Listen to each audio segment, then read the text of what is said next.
Good evening, ladies and gentlemen, and welcome to the Wargaming.net League North America. I am James Rockstar Grief, joined alongside by Randall Rukill Holcomb. Today is match day 10, one day that should be rather interesting. Oh, surely it will. We've got top tier versus 07, some of the, 6th, 7th place around that area, 5th, 6th, 7th. It's really a fight for that last playoff spot. Exactly. That's all it is for them. And then Aquatic M60s versus Apex. This is the chance for Aquatic to see if they're the ones who can take off a match from Apex or two. See if they can get revenge for that previous 5-0. Absolutely. Can they? It's going to be a tough battle. Yep. Well, we'll have more on that in just a minute. Let's go ahead and take a look at a recap from Tuesday night.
And looking at the standings, we have Apex leading the way with 26 points, almost 10 points beyond the second place team, Eclipse, who is just a single point ahead. Dare rising and Aquatic M60s tied at 3rd and 4th. And then top tier, 5th against 07 in 6th place. Valence and Rival make up the bottom of the standings with 8 and 0 points apiece. Quite a fight ahead of themselves. Tonight we have top tier versus 07, a match that should be rather fun, especially because top tier are really hitting their form right now, while 07 are definitely struggling. Then we have Aquatic M60s versus Apex. Last time these two teams played, it was a 5-0 in favor of Apex. So Aquatic M60s going to want to try to even the score a little bit after that last time they played. Yep, quite a challenge for them. Yep. Real fantasy, you could say. Well, speaking of fantasy and also of a challenge, go ahead and check out our Fantasy League URL down below at wgl.gg/fantasy, WGLNA. Get on there, pick your fantasy team, pick the best 7 players that you want to. Remember, you can now pick 4 players from any given team because we only have 2 matches a night. The only exception will be this Saturday, where we're back to 4 matches on Saturday night. Once again, that broadcast will be at 8:30 p.m. Eastern, EST. excuse me. But make sure you guys check it out. As far as fantasy goes, remember, you can actually win a Type 59. This is one of the few places right now where you can still get a Type 59, so get in there and try to beat everyone else to it. Yep, absolutely. And don't forget on Twitter, at WGLNA, hashtag WGLNA, where you can answer a question of the day, and also on Facebook Live, so you can catch our live broadcast before this show, where we give you all the tips and tricks, also answer live questions. That's facebook.com/WGLNA. Now, the question of today, ladies and gentlemen, that is, what music do you listen to when you play World of Tanks? I myself obviously listen to a mix of eclectic jazz and world music. Rockstar, on the other hand, what could your favorite music possibly be? With a name like Rockstar? I don't know. I'll leave that up to everyone's imagination, but no, definitely pretty much any variety of the rock music, metal, alternative, punk, everything. You'll take your flavor. Yeah. I, of course, obviously have crazy tastes and weird stuff. It's what I am. You're eccentric. Exactly. I mean, just look at me. All right, so let's talk more about these teams. We're going to talk about top tier. We're going to talk about 07. Let's start off with top tier Rockstar. So their story, their players, who are we looking at today? Well, the one player that's really been sticking out to me this season is Hako, the main heavy tank player for top tier. He's put up some great performances. He's one of the top fantasy scorers for top tier, a team that actually has a lot of their players doing very well in the fantasy standings. Now, one player that I also want to talk about real quick that's been struggling this season is Pompous. A lot of teams have been shutting him down hard, not really able to be effective with those tank destroyers like he was last season. So I look to see him try to get back into some form, open up some stuff, maybe get some more points. And then on 07, we of course have Fosta leading the way. We'll see probably Meadowhawk on the face-off in just a little bit. And then of course Ledif leads the way in the entire league. Yep, top fantasy score, 407. But the other player I want to talk about real quick is going to be Warbender, the main heavy tank player from 07. I really want to keep an eye on that matchup tonight of Akako versus Warbender, because those are two notable heavy tank players. Not every team necessarily has a solid heavy tank player that always plays the heavy tanks, but this is one of the matchups that we'll see where there's going to be a dedicated heavy tank player, and we'll see them square off versus each other, and we can see some subtle differences in their playstyle. Fantastic. I look forward to that because you yourself are a heavy tank player. I'm a light, so I'd love to learn a lesson or two. Now, let's move on to the maps for this series. We're going to be talking about Morrow, Cliff, Steps, Ruinberg, Prokhorovka. These maps, what do they say? What's in the cards for this right now? Well, Morrow is a map that both of these teams actually really struggle on. Both of them have a sub 30% win rate on them on the season. And then we go on to Cliff, a map that top tier has been completely dominant on this season. They actually have a 90% win rate right now over 10 games. So out of 10 games they've played, they've dropped one round. Okay, so that map should surely go in their favor. 2-0, probably? Attack and defense? You would have to think if there's going to be a difference breaker between that. I think it's there. Ruinberg, as we say so often, a 1-1 map. It's actually a map that 07 definitely have struggled on this season, so not necessarily going to be a 1-1 map tonight. All right, well, let's go ahead and welcome both team representatives to the face-off as they get to speak for their teams. We'll see if 07's got a few things up their sleeve. Sublime Banana, welcome to the broadcast. I didn't know you'd be joining us today. Glad to have you on here. Going fantastic, sir. Meadowhawk, I see. Okay, I see what's going on. Meadowhawk. Dr. Meadowhawk is standing by. Sublime Banana, let's start with you. We have a question of the day every day. So you've got to answer that for us today. What music do you listen to when you play World of Tanks? Honestly, I don't really listen to any music. I usually platoon, so communication's kind of more important than listening to music. I'll take that answer. That's completely viable. That works. You're the one exception to the rule. We knew that was going to be in there, so nice. All right. Meadowhawk, music while you play. I think you're going to find a lot of the same answers when it comes to pros. I don't listen to any music either.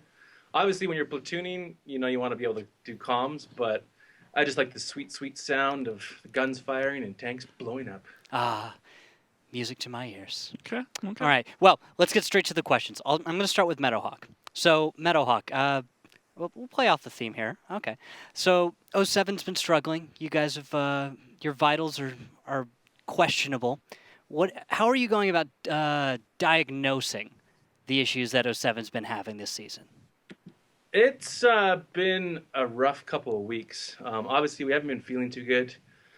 So, I had some samples taken, and I sent them into the labs. And I got the chart back here for the results. You've got a chart. In regards to what we got here, and oh my, What is it, Doc? There's nothing's helping this. Oh wait, Nate, sorry, I rushed the gun here. This is somebody else's chart. Oh. Oh, here we go. Here's 07s. Okay. Okay. Yeah. It's interesting. So it looks like 07 has contracted an acute case of onset pharyngeal rhinitis. Symptoms can include choking, the inability to win matches, sudden and uncoordinated pushes, and the uncontrollable urge to say danger zone. Okay. That's the first I've ever heard of that. Is there any treatment? Are there any treatment options available, Doctor? Well, obviously, normal cases of this tend to clear up on their own fairly quickly. However, in rare instances, prolonged untreatment can cause sudden and irreversible relegation. So, that's quite drastic. So, obviously, I've ordered every 07 member to get an APEX vaccination. Okay. And I'm going to reassess them at a later date. I don't think there's too much concern for autism with that because, as you know, most of 07's already autistic. So, how much worse can it get? And as a contingency plan, I see Sublime Bananas here. I was thinking Pompous was going to be here, but I've been participating in some unprotected platooning with Pompous this last week. maybe in hopes, maybe he could catch the rivalitis and spread it to top tier. But should be a good match. Hopefully everything goes well tonight. We've really been on the ropes, and I'll be seeing you guys in the danger zone. I'll be seeing you guys in the post-game interview. Oh, okay. That's okay. I can see that you're struggling as well. Sublime Banana, though, I mean, with a name like Banana, obviously you are a lover of potassium, and potassium. Yeah, you're just. I mean, you're probably doing just fine. Yeah. You guys are feeling great. Top tier has been struggling a little bit, but Yep. So what I wanted to ask you about was Pompous on the post-game interview on Tuesday said that he felt you guys were at about 70% of your overall potential right now, and you're just starting to hit form, but you're not quite where you guys want to be. What do you feel your team needs to do to step up to that next level to get to 100%? We just have to keep eating our healthy greens, our healthy fats, keep working out, getting stronger, and then we should reach eventually 100. All right. Keep it 100? I don't know. Okay. We shall see. All right, Sublime Banana, Meadowhawk, thank you both for coming on. Meadowhawk, that was good, sir. We'll see if you can... we should have a... Oh, I thought he was going to finish it, and then he cut it off. Oh, that was cute. That was good. Oh, Meadowhawk. He's always got something good. He's got something good. Sublime Banana's fun to see.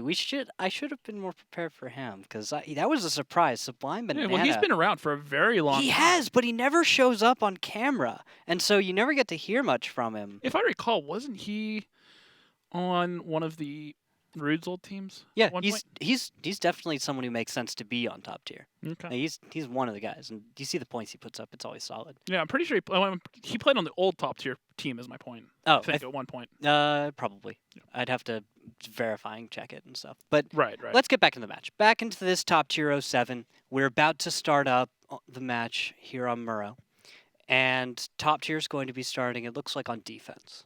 So, defense top tier to start this one off. Let's say I like to think that the first battle, not the first map, will set the tone for the entire series. First battle being that much more important. So, with top tier starting on defense, I'm wondering if that's is that So top tier is that as good for top tier? I feel like top tier Looking should at be the on attack first. Looking at the stats, top tier have an 80% defensive win rate, but where they really struggle is their offense. They are 1-6 Okay. on their offense on Morrow, and to be honest, 07 really isn't too much better, but their defense doesn't even have a positive record either. So if there was one edge to give to one of these two teams, it's to top tier in their defense. But like we said, this map has the highest defensive win rate of any of the maps in the league right now. It's overpassed Ruinberg, something that surprised both of us on Tuesday. Yeah, and that's something to pay attention to. So defenders should be winning on this one. Top tier. I was skeptical. I must have misremembered because I thought the top tier of all teams would have a solid attack, and they always seem like a team that should be winning on attack. But really, what we always miss is that on defense, they're not afraid to kind of ride out a few times here and there. And so, defense for top tier to start, they should be able to get a win.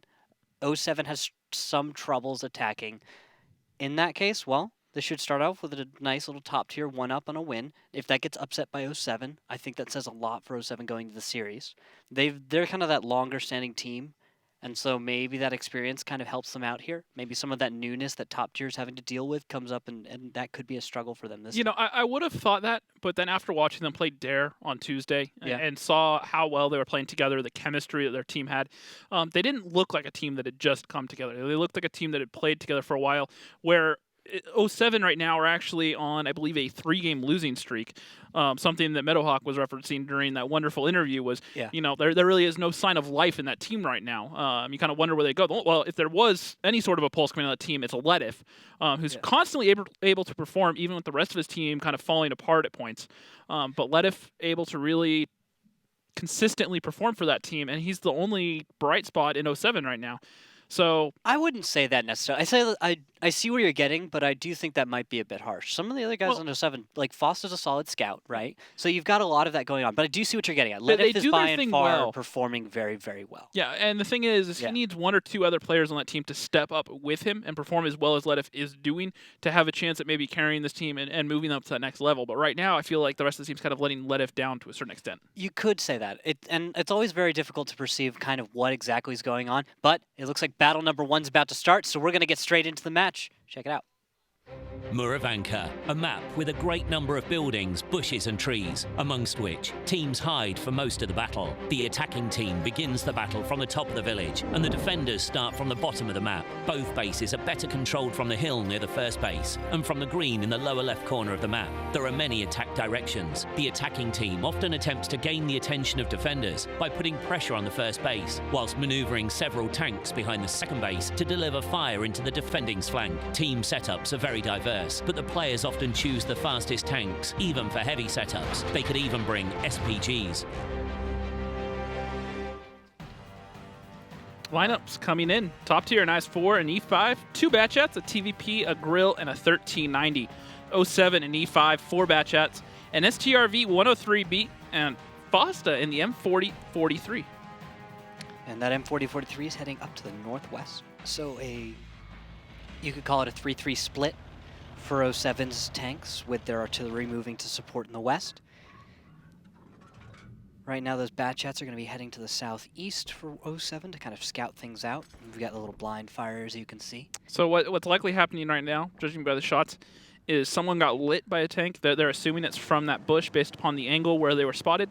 And maybe we're going to see a blind shot from Fosta towards that bush, try to get the connection. Ex-Soldier looks like he's been lit, and so RD's going to focus on that. Looks like T110 is going to be west side, so I think 07 at this point is probably putting things together. They're probably seeing, okay, the layout of tanks from top tier.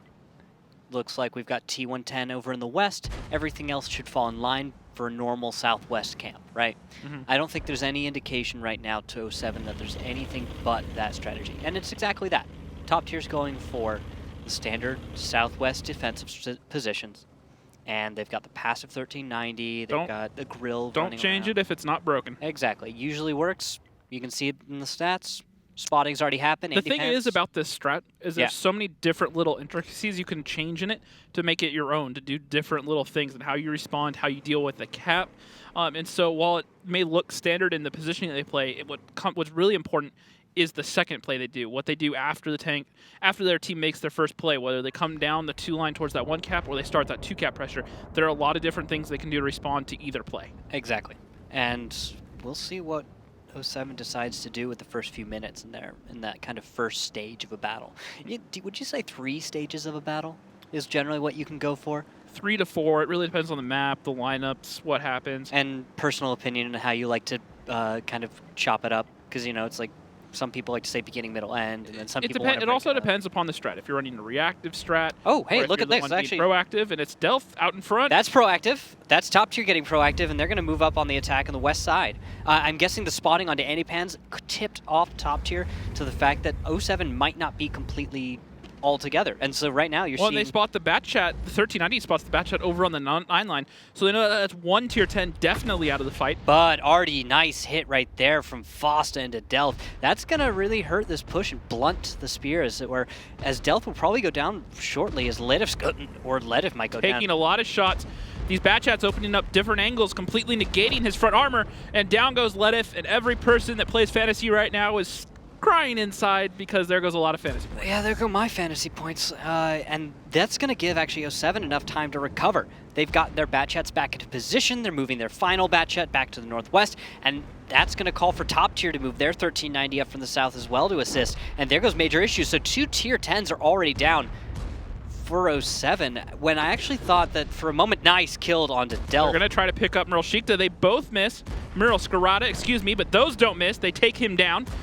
Rock's in here amongst the heavy tanks, but he's actually ignoring them, opting to go for the softer Batchats. Absolutely. We're going to see if this is going to be something 07 can hold on to, as I have to give their defense, well, at least their artillery, a solid props for their defense, but everyone else is struggling to kind of come back, as the initial loss of Ledif is really hurting the team's ability to deal damage and stay in this fight.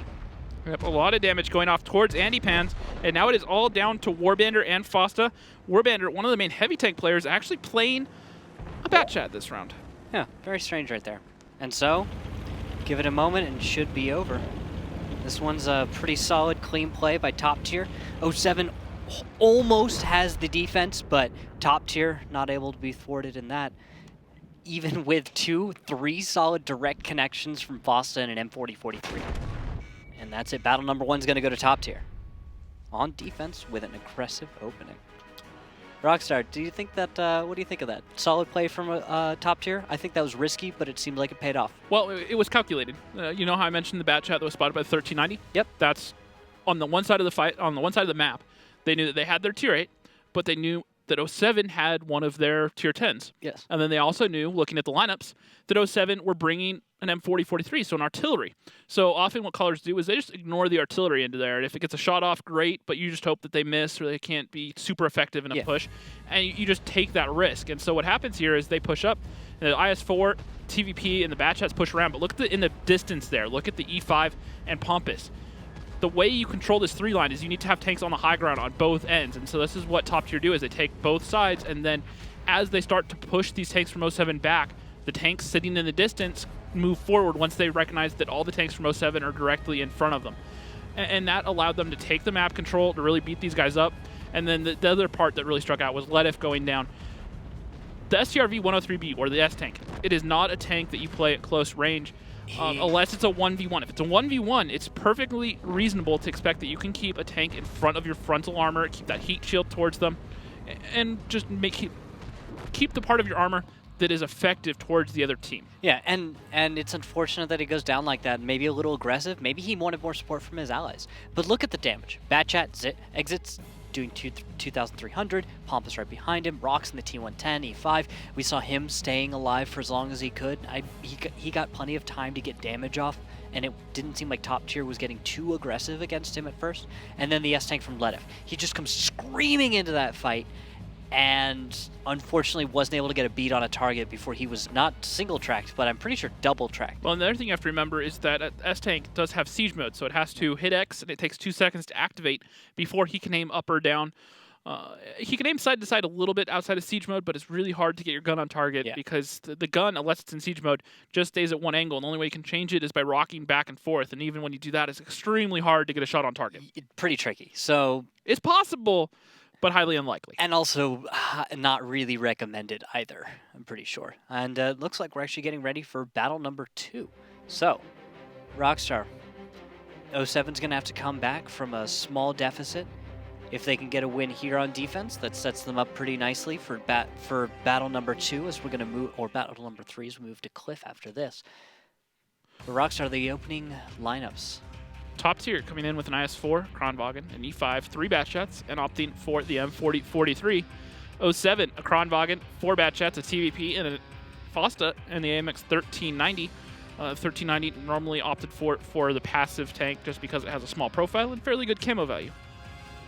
All right, well, opening lineups have been discussed. Now it's either opening moves. Delth moving off to the northwest, so the strategy that we're seeing out of top tier on attack. Similar in some ways to 07's on attack. Also using an arty, moving around to the west. But the one difference I'll note, Rox, is they're not going to be moving anyone out to the east. So I think top tier's got it exactly what they want to do in mind. And the IS-4 Aghako. Let's look at this. Talk to me about this. IS-4 moving out to the west side of the map. Well, looking at it, something to remember about that IS-4 is it's a pretty good hold-down tank. It doesn't have any huge cupolas on top where it can easily be picked off. It is vulnerable to arty, but 07 don't have any arty. The frontal armor on it's pretty strong. Lower plate can be a little bit weak, and also the front driver's hatch can also be a little bit vulnerable. But in this sort of situation, they can push them out here. They can use them hold down, or what they can do is they can push them straight into the village. And one of the things that the IS-4 does very well is side scrape. So you get them out here against these buildings where you can side scrape. You can sit there and shoot at the opposite angle along the 3 line, and just kind of take away an angle from 07, make it harder for them to get those resets. All right, now the bat jets that have moved off into the east for 07 are starting to press in as base capture has started. Top tier is on the #1 cap, and the bat jets are at Ledif along with, it looks like. Well, and you could tell by this. You can tell by the setup that top tier are actually really worried about the one-line defense. They're worried about tanks sitting at G1 where they can get those easy resets towards that 1 cap. And you can tell that just by the positioning of the tanks. They have them sitting here just on cap. They have the IS-4 directly opposite of that spot. And then they have the artillery just behind them. And that artillery can sit there and just shoot shot after shot at any tank in the hole down there. And then they have these heavily armored heavy tanks with the good turret armor that can get hold down, and face him and neutralize them out. And look at that. Look at the way top tier is giving ground, not taking a single bit of damage, and then putting a little bit into Fosta for it. So I really like seeing that kind of a play from top tier. Normally we would see an attacking team put tanks on cap and then leave them there. Yep. Well, speaking of leave them there, let's figure out exactly what top tier want to leave where as we listen into their comms right now. They're pretty flexible. I think. I'm gonna blind fire some shots here. Okay. They're not at the church. They're not at the church. If you get to the cap, like, how safe are you? And you're applying cap pressure. It depends. Like, if we can, like... We're not that safe, that's the problem. I could do my little cap pressure thing again, see how it works. I just don't get trapped, that's the problem. Just try it. Just, okay. Angle your drive a little bit, because I can cover you from the front, so... Okay.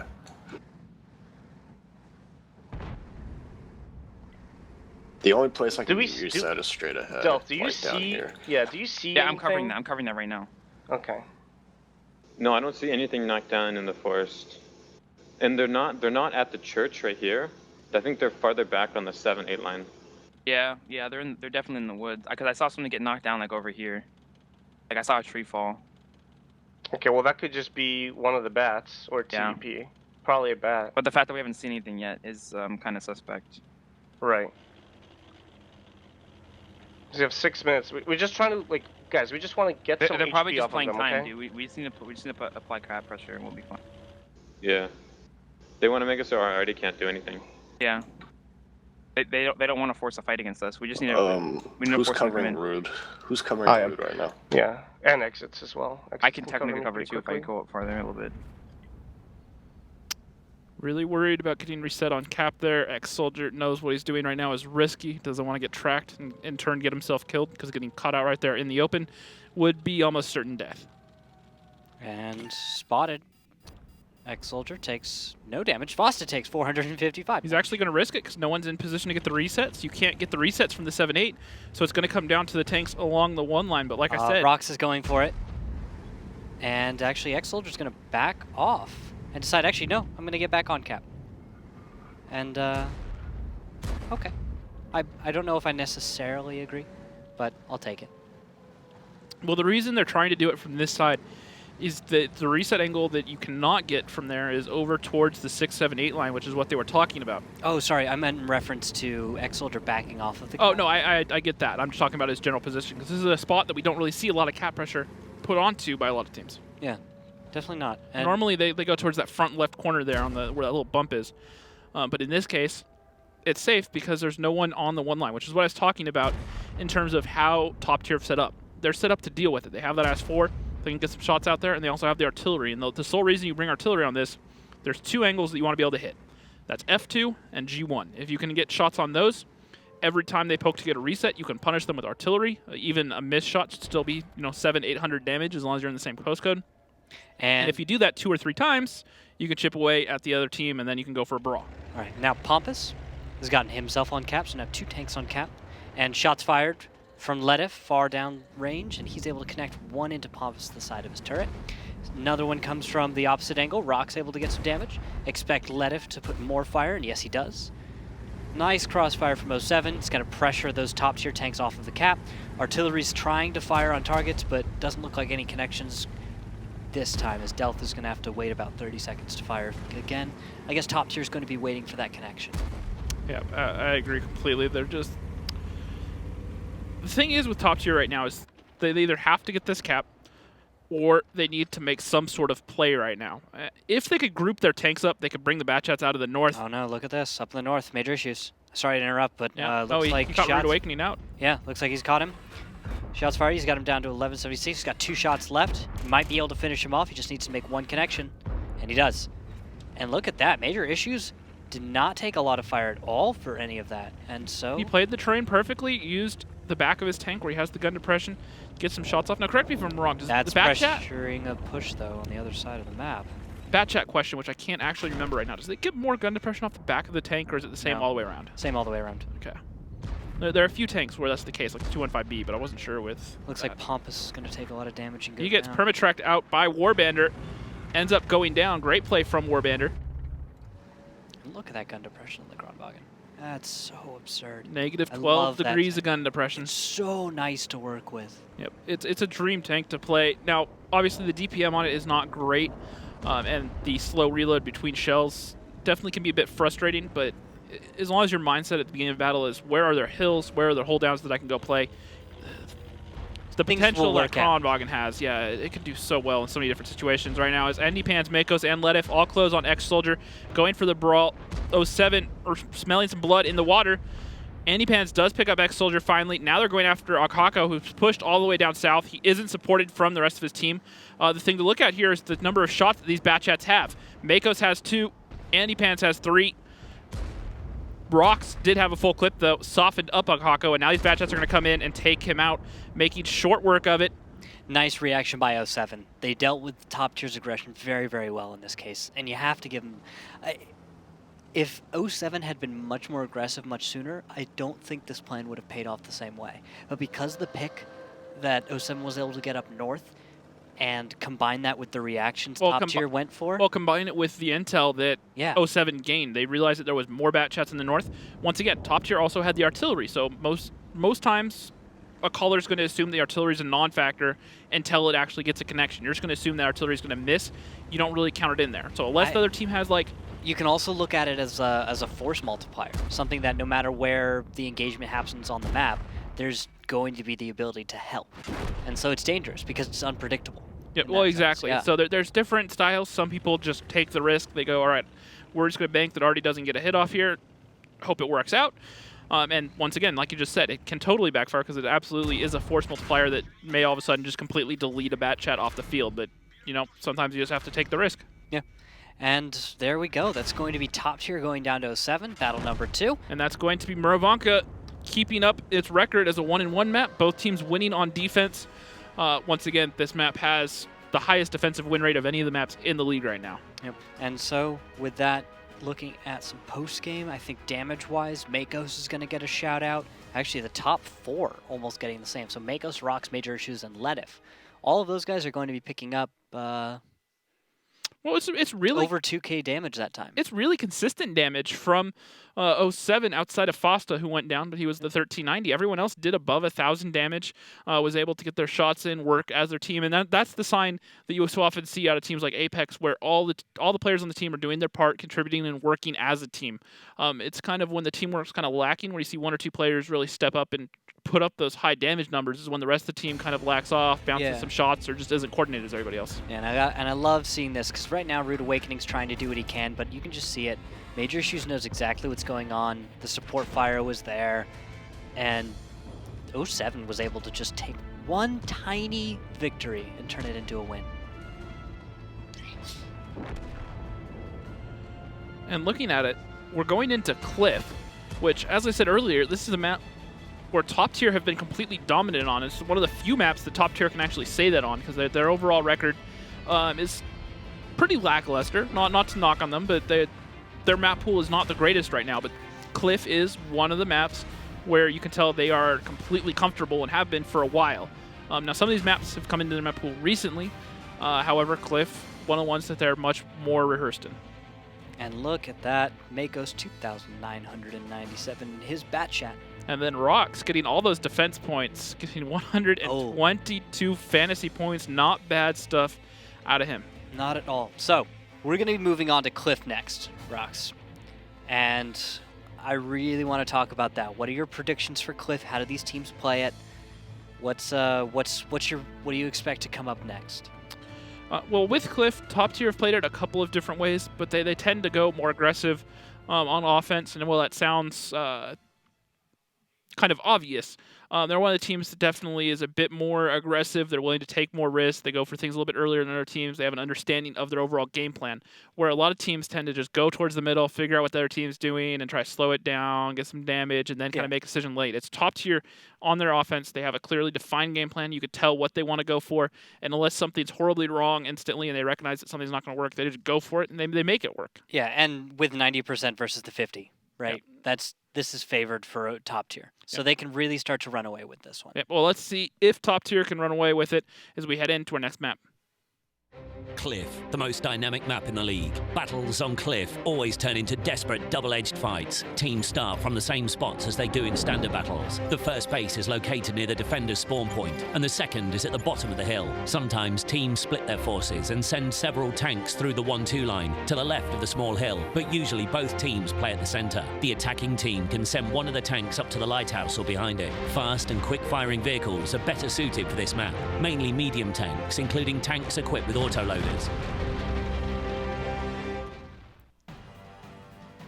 Well, looking at this, I'm sure the one thing that just caught everyone's eye, 07 bringing 2 E50s and 5 bat chats. Meanwhile, top tier, 4 bat chats, a TVP, an STRV 103B, and the T54 lightweight Rude Awakening. But why? Why not? It's the better question. No, seriously. If I had to take a guess, it's a brawling tank. That's what that tank is designed for. It has 2 things that it does well. One, point-blank face-hugging. It's decent, even though turret armor's weak. It can get in people's faces, and it rams well. And then the other thing is that gun is fairly accurate, being a German gun, and it hits hard. So if we actually see some ram kills from E50s, it'll pay off. That's the only thing I see of the 2. But I always still question it, because I'm like, what if it doesn't work?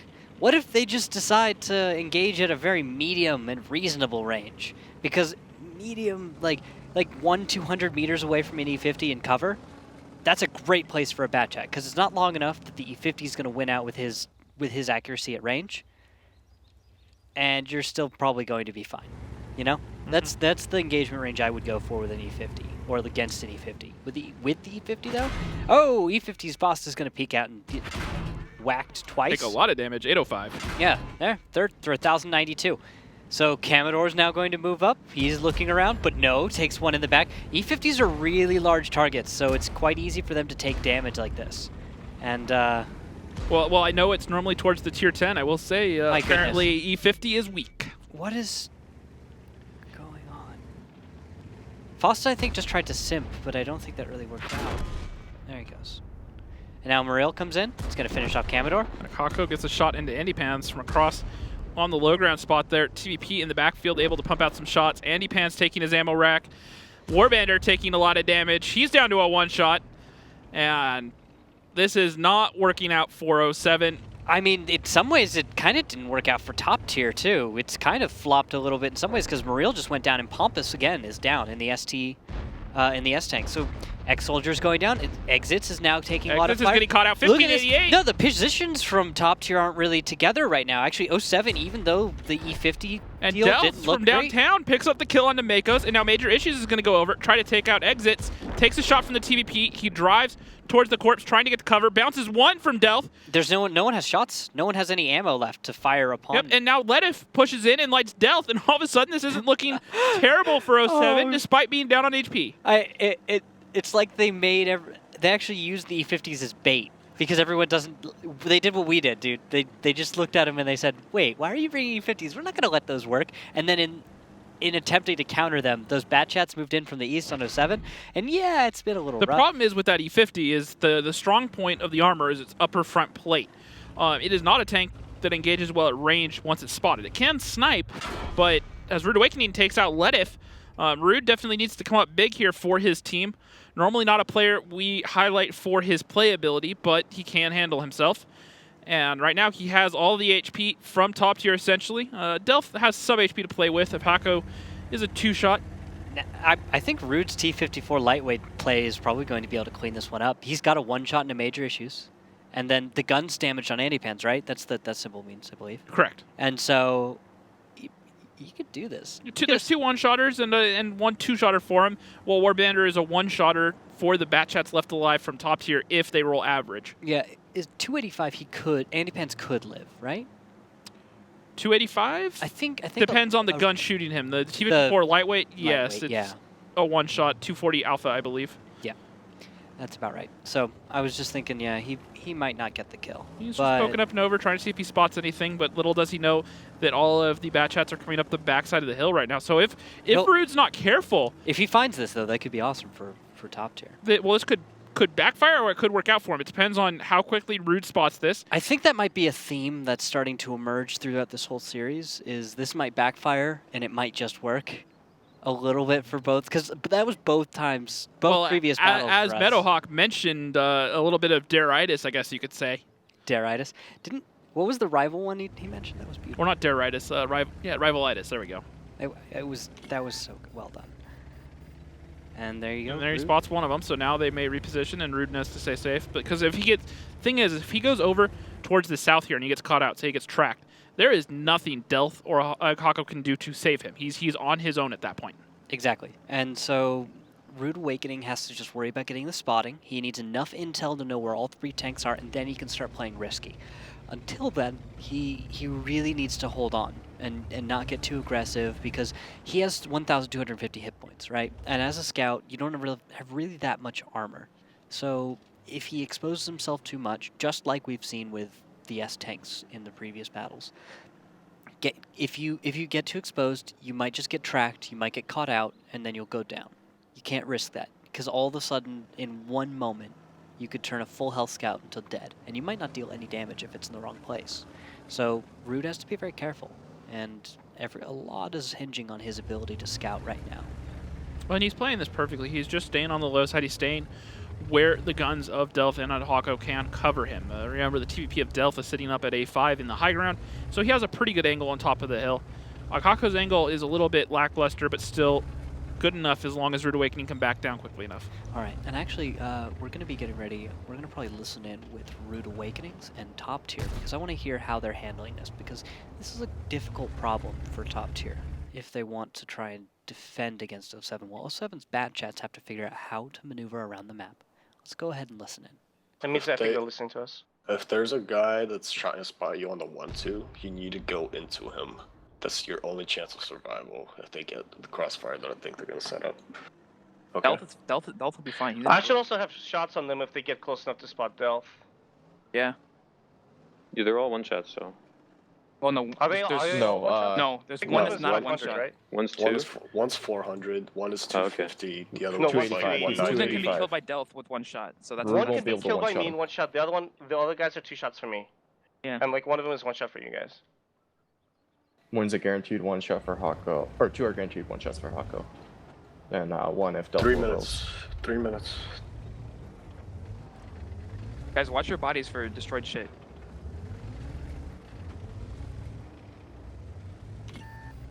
I'm lit. Right the nipple. It's a nipple, for sure. I don't think so. Rude, don't poke it. There's no way they could have let you otherwise. No, I don't think so. I think it was some weird, crazy spot. It has to be the nipple. No, it's the nipple, dude. No, it's the nipple and It's you from shot. here, dude. No, Yeah, they can't be the nipple. They can't see me from the nipple because they don't have enough view range. If they have optics, You they shot. No, because I'm a light tank. They can see a medium, but not light. What if they were down here? Your camel No, drops. they cannot be down there. They cannot be down here. No, you let him. Let me check. I could shoot and check. There he is. He's right there. It's okay. Keep him there.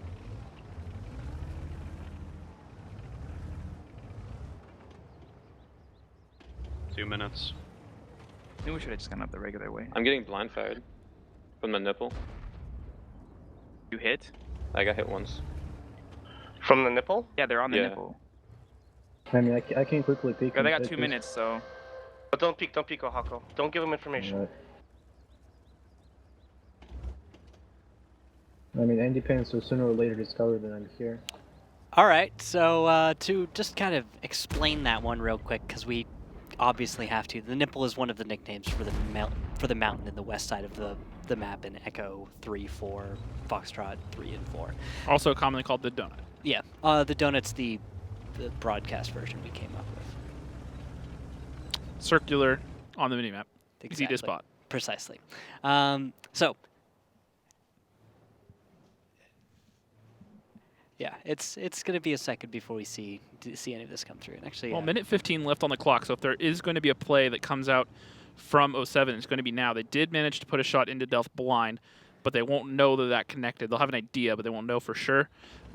So pretty much everyone left alive is a 2-shot for Top Tier, if you look at it. 546, 543, and 452. The only one, Rude Awakening, is possibly a 1-shot by an insane high roll out of a bat chat. Highly unlikely, but not out of the realm of possibility. Yeah, and this is a very 07 style kind of a end of battle where they're going to try and use as much of the time as possible to get their lead. The downside to this is sometimes it ends up costing them. They're going to be under a lot of pressure to finish this up. They're not going to have any extra time to And clean look, Batchat of Warbandit is going to close, but he's going to go down before he can do anything. Andy Pants comes over the top. Oh, the Delph cover. picks up that one as well. Nice cover And fire. that's it. That is over. I'm going to call that over right then and there. Yep. 24 seconds left on the clock. Well, technically actually not over. Sorry. Brox, you probably shouldn't just directly say that because it's actually Major Issue's still alive. Yes, it's over in 10 seconds, though. He can't win that. Yeah. It's not happening. Scared our production guys, though. Yeah, sorry about that, production. But for all intents and means, now it is over. Now we come down to 0 seconds. The clock is out. Red timer up top. See, and he drives around the corner just at the right time to start going to the spin. Classic spins. All right, so that's going to be another win. For top tier. For top tier, yep. And whoo-hoo, Delph. Now, Delph is a player that we haven't really talked a whole lot about this season. He hasn't typically been one of the top fantasy performers. Yeah. However, after the last couple of match days, he's now up into the top 10 on overall fantasy points. And this game, he did almost 4,000 damage and 3 kills in that TVP. Really? 4,000 almost. So that's, and right behind him, actually, Exit's got about 3K as well, right? Yep, and then even... so the damage was a little one-sided there. Definitely. Yeah, just kind of throw all that damage onto two players who are covering everyone, right? You have to remember that look at the position he's playing back there. It's essentially the cover position, the spot where everyone else on your team gets shot at, but you just get to sit there and click, click, click. And it finally paid off. We never get to see that almost. Almost no team actually gives another team the opportunity to fire. Yeah, well, a lot of it comes from these E50Ms, which he was the big one getting all these shots into. And then later in the game, he was able to get a lot of shots on the stuff towards the hill, and then he single-handedly killed up those 2 Batchats when they decided to push their right at the tail end. And then Exit's getting caught out here. He went aggressive, got some damage, but that ended up not working out for him because Makos, or Major Issues, excuse me, just goes over, takes a lot of damage for it, gets the shot, but then ends up going down, and then right towards the end there, the Batchat's trying to get that T-54 lightweight. Not able to get enough connections, though. Not able to clean guns up quickly enough. No, definitely not. 07's having a little trouble right there on the attack, but this is something we predicted. Top tier's got solid defense and attack on Cliff, so they should be able to swap sides here and take the next win, probably, which should put them about a 3-1, and 07's looking to be at a real deficit. But anything can happen, of course. Always hold on for that one. And look at the one other thing I want to point out here, the 50Ms, only one of them, or E50, excuse me, one of them doing 1,000, the other one only getting in around 500. So not really able to be effective. Now, what do you think they were going for with those E50s now that we've seen how the battle played out? Yeah, and in hindsight, it makes a lot more sense. Send them up the middle. They're a big enough distraction that if you happen to meet your enemy face-to-face, let's smash things. Because the E50 versus a Batchat, you're going to get a free, like, almost 300 damage. Well, you weigh twice as much. Exactly. You're going to get a solid shell's worth of damage or more just from the ram. So if you just do that and then you take a bunch of damage, paid off. Otherwise, maybe not. We're about to start battle number 4, giving 07 another chance to see if they can put a point on Cliff, really improve their performance so far. And then it looks this time, though, lineups are very, very different. Not quite the E50 lineup from last time. No more Tier 9. We will see top tier with 6 Batchats and an M40-43, a lineup that's been very successful this season. Meanwhile, 07, 5 Batchats, a TVP, and a T49. Now, one thing I do want to point out here, that double E50M lineup, the double Tier 9 lineup, 2 Tier 9s on offense this season only have a 41% win rate on the season when you run 2 Tier 9s versus the 49% win rate we see on attack from teams with a Tier 8 lineup. So just a little interesting tidbit there. And then like I Oh, hey, look at this, Rox. Sorry to interrupt. Look at the way things are moving. I think so. I hope so. Because right now, I'm seeing a bunch of tanks move middle. Warbender, Andy Pants, Makos, moving to the low ground to try and get early shots. Top tier ready for it. They're set up with the crossfire. Warbender being the one who's focused out. 1166, and he goes down instantly. Andy Pants is going to come around next. He gets deleted by Rude Awakening, puts the shot in there. Major Issue is going to be the next one found for 07, and this is not looking good for him. No, it is not. Even with the high ground, 07 doesn't have the positions to out-damage top tier. And so top tier is able to put the crossfire all over their opponent. Fossa, even though he's all the way in the west, now I think top tier groups up, probably pushes the middle, and might even be able to break the defensive line of 07. But they might decide to hold back and instead go for reloads, play it a little safer. because pushing forward is still risky.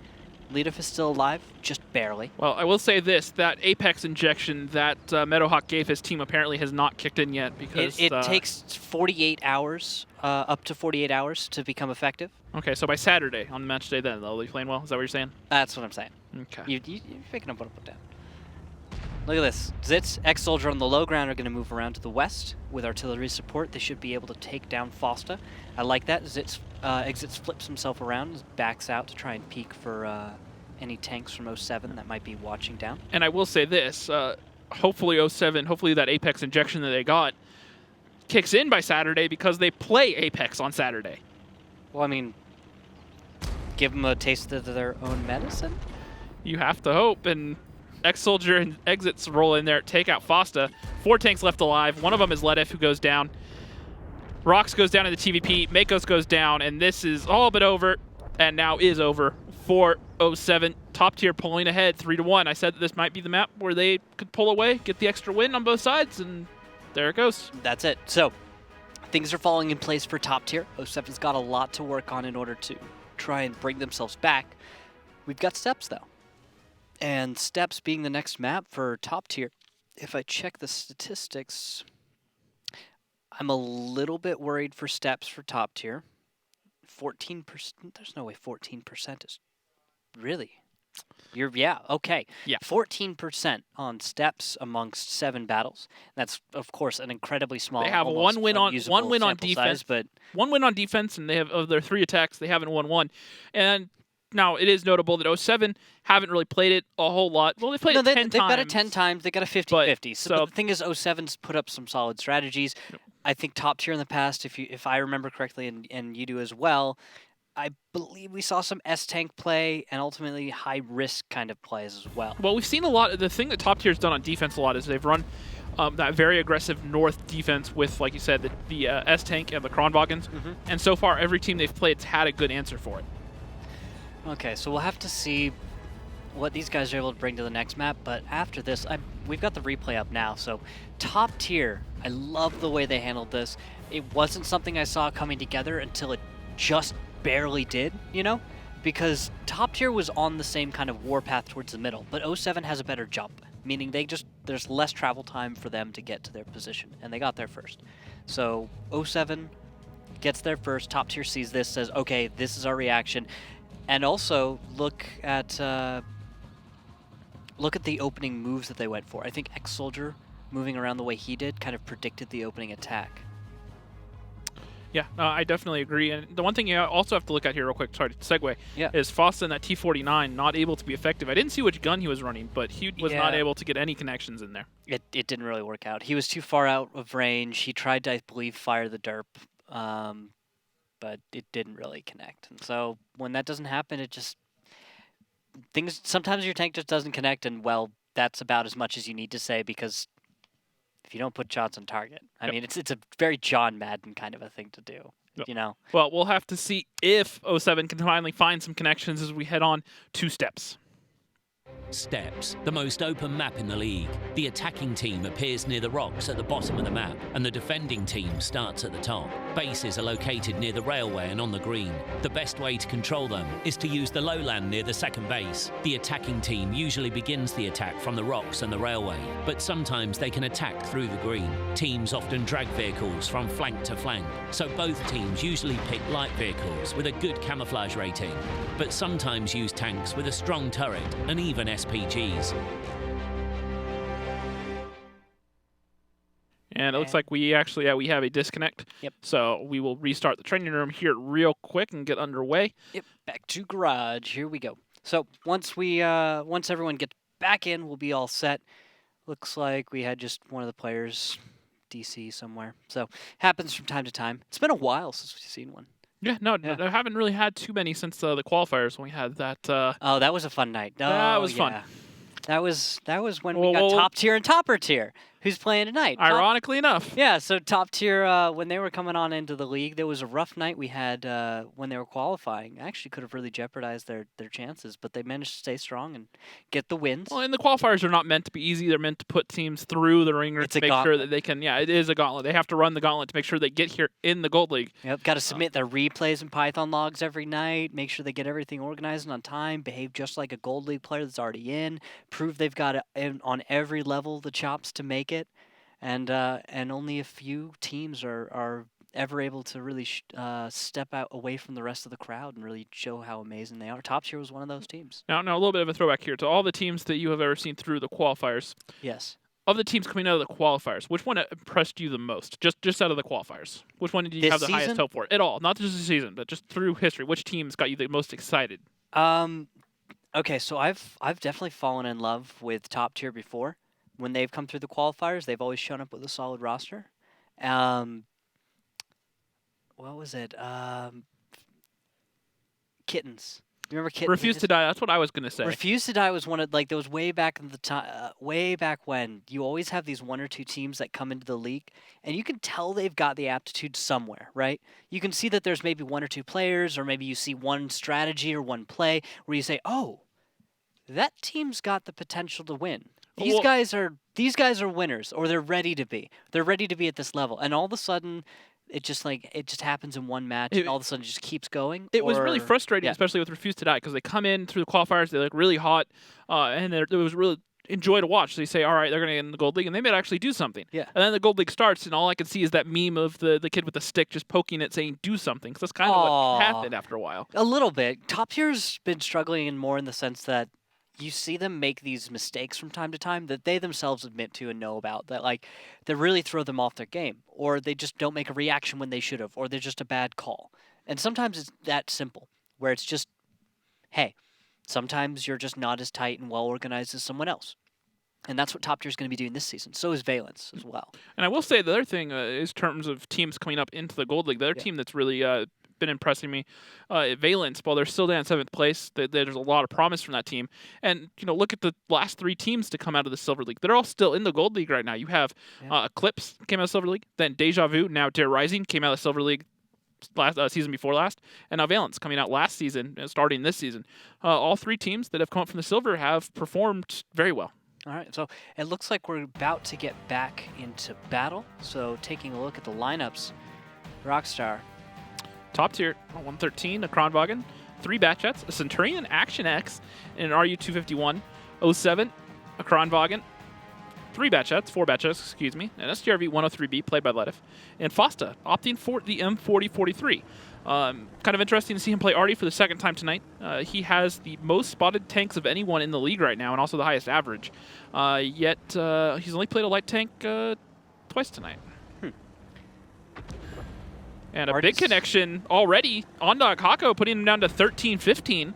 Andy Pan's, though, going to take a little damage, so a little bit of a back and forth. 07 still at a lesser. Makos is spotted right now. However, top tier don't have any artillery, so he's really in no danger.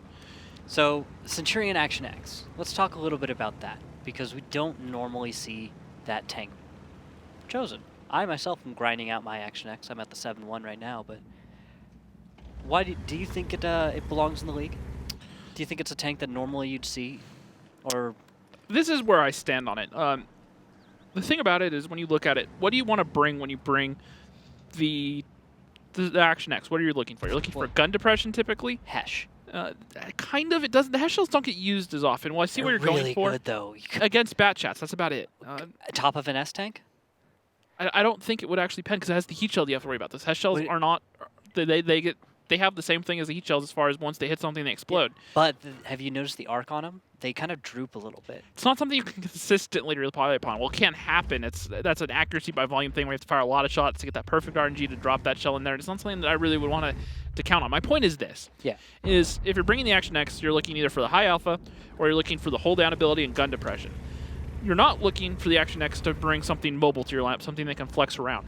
So then I ask this question, why not bring either a Kronwagen or a E5 in its place? Tanks that have the gun depression, they have the turret armor, they have a harder hitting gun, and DPM is comparable-ish because the Action X's DPM is not that great. Well, consistent fire, though. So you've got a consistent fire tank. So an E5. Suppress a position. Although the E5, you got the Empire State Hatch. The whole turret for the Action X is weak, though. The whole top half of that turret is penetrable by heat shells. Fair enough. This is true. Anywhere above the gun, you put a heat shell into it, as long as it's not at some awkward angle, it's going to pen. Yeah, this is something I've come to realize playing the tank. And so, Rude Awakening has... Going to just push in. They recognize that maybe Makos is here alone, so they're going to get aggressive, but they're going to fall into a trap right now, and Rude's going to take some damage.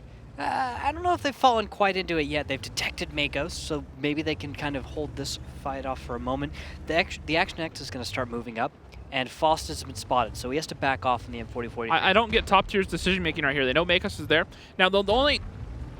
to why they're still here is my question. The original push I can kind of agree with because they were hoping that the other team had rotated out to the 8-9. Maybe they can get a pick onto Makos easy or whatever. The other tank is over here, probably 1 or 2 tanks supporting them. However, the second they spotted all these guns here, they recognize that this is a fight they don't want to take. They're defending. Back out. Don't waste your HP on this. And that looks like what they're finally realizing they need to do. Maybe so. I'm wondering if top tier does have an idea about what's going on. Well, and they figured it out. Look at the RU. Look at Rude Awakening. Yeah. He is, or not Rude Awakening. Who's in the RU right now? Muriel. He's actually in the RU, taking the place from Rude, and he's going to go over there and he's going to check the 8-9 line. And so now they know for a fact that all the guns are here in the south.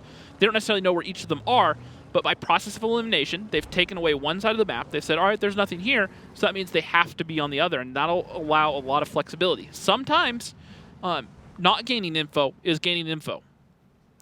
A lack of intel is intelligence enough, sure. No. Absolutely.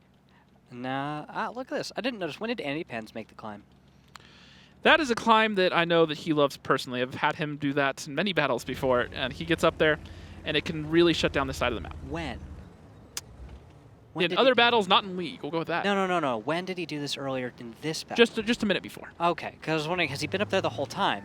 And I was kind of confused because I don't remember this. And then he's all of a sudden up there, and I'm like... This is one of the spots that Andy Pan's pride and joy. It's one of his things where he's like, hey, you don't know how to do this boost? I'll show you. I'll show you. He's always eager to go in there and be a mountain goat and impressed with his mountain climbing skills. And he'll just stick up top of the... He's one of those players that will spend hours upon hours just trying to do different climbs in the training room, see what he can break, what he can find, and find he's one of those guys that breaks games. Yep. Just like Vetro and Exo from Eclipse. They're the same type of players. They will sit there and they will do them in pub matches over and over again. Andy Pans is the same way. Let's see what way... I think Andy Pans was just entertaining shooting Commodore. No, he was looking at it, and to be fair, he has Andy Pans has the highest team damage done of anyone in the league, so it would not surprise me. He does like to kind of sneak in a cheeky shot at the end of a battle here and there onto an ally. I've seen him do it a few times. He's fun. He's always he's a character. All right. Now, the interesting little tidbit that just popped up there, 4 of the 5 top fantasy players are in this match. Now, the reason for that is because both these teams, while they're struggling, they play long series. They don't get clean wins. They get series that go 5-2, 5-3, 5-4 a lot, and so there's more opportunities for them to get a lot of points. If you look at the averages, the story is vastly different. Yep. And look at this. 07's going to decide to group up and go towards the middle, preparing themselves for another attack. But little do they know, Pompous in this Action X is sitting here, hold down, staring at that road. So is this the point of the Action X on this map? I guess this might prove whether or not it's got any use, or whether or not a top tier knows how to use it. As I believe that spotting should happen in just a moment, should it not? Now, the one thing I will say about the Action X is it is a little bit more accurate than an E5, but its survivability is significantly lower. He does get a nice opening shot into the Batchat. Although that's not going to last him very long, as Artie comes in on the Action X. He's able to dodge that. Andy Pans actually stops short, as they... I'm pretty sure 07 should know that they're about to walk into a crossfire, and they just start to realize it now. So those guys need to figure out what direction they're going to go quickly, or else all of these Batchets are about to go down. Warbander's starting to get out, but there goes Andy Pants. There goes Major Issues, about half hit points. Warbander gets himself tucked in, and now 07's even discovered that Muriel is all the way up in the northeast. He's made the jump, the boost as well. And now Pompous is going to work the gun depression. He's going to take a shot, though, for 385. Ex-Soldier does take down Makos in the background, and now Pompous is going to keep working this ridge against these 2 Batchats. Yeah, this isn't working out too well for 07. They tried to go for the attack, but they haven't been able to get shots on target. And the S-Tank moves in, comes in the middle road. He's going to start getting some shots off towards Pompous. Actually, he's going to have to duck down into the low ground once he gets spotted, and this is just falling apart for 07. Once again, the blind YOLO push that Meadowhawk was worried about, not working once again for 07. Yeah, that looks like they're trying their best, but connections aren't happening. 245, 1 or 2 more shells onto major issues are going to take him down. There he goes, Commodore. Also going down to the Kronwagen elsewhere on the map. And now Warbender. Just give him 1 second, and, well, that should be the end of him. Pompous making this Centurion Action X that we questioned worked. He's been pumping out a lot of damage this game, but I think a lot more of this has to do with how 07 played, not necessarily because of the capabilities of that Action X. And that's going to be Fosta, the last one left alive. Pompous is going to line it up, get the shot, and it's actually going to be Delth that's going to sneak it in there, take down Fosta. That was fun. And that is going to be a 4-1 lead in favor of Top Tier.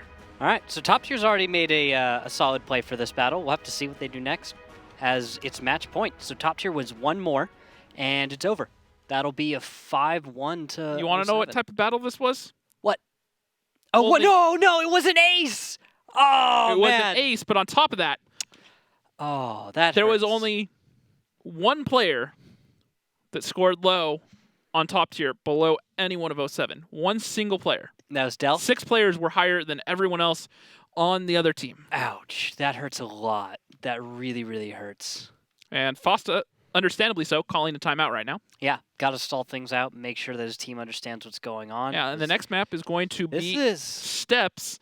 Or no, we just came out of Steps. It's going to be Ruinberg, a map that neither of these 2 teams are particularly impressive on.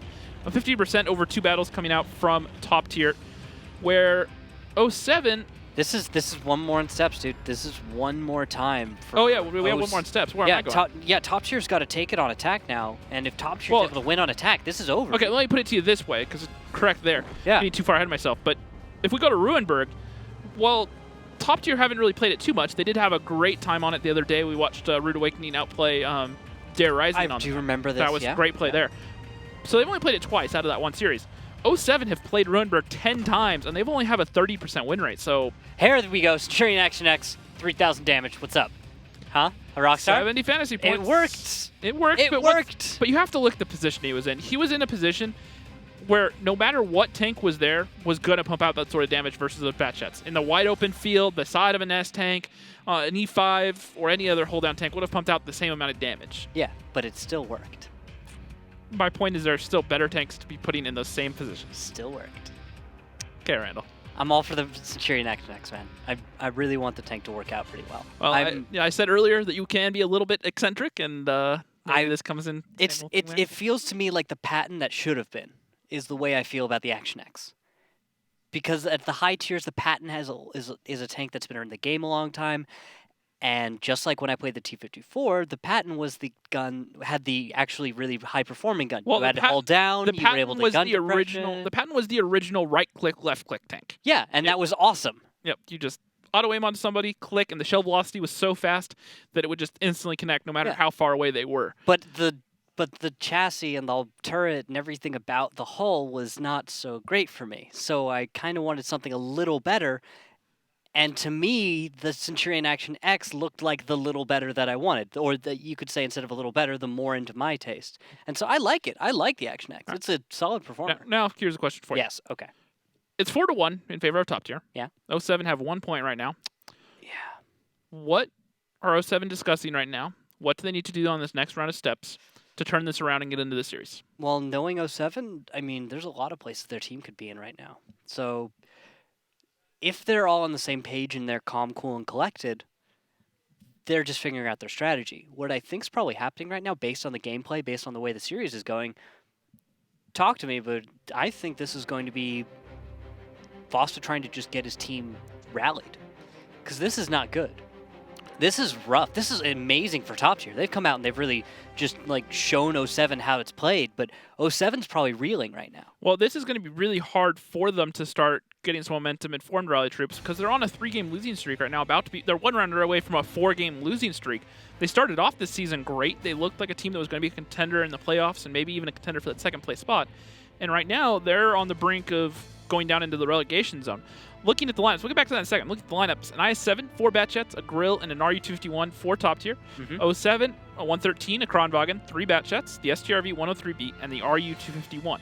So with this one, it looks like 07 on defense is setting themselves up for a solid camp. But the attack, I think top tier's brought the damage. They brought the scout, no artillery though, so they can't afford to waste too much time, or I doubt that they'll be able to use that too effectively. But that Grill 15, that support fire might be the difference here between an attack win for top tier or a defense win for 07. And one thing I do want to point out real quick, Rude Awakening and Fosta squaring off in these RU-251s. They are number 1 and number 3 in spotted tanks this season. So 2 very good scout players for both teams. We've highlighted both for different reasons at different points, but Fosta is one of those scout players that tends to get himself into trouble sometimes because he gets too aggressive. From time to time, but there are times when it's paying off, and there's a little counter scout run going on right now.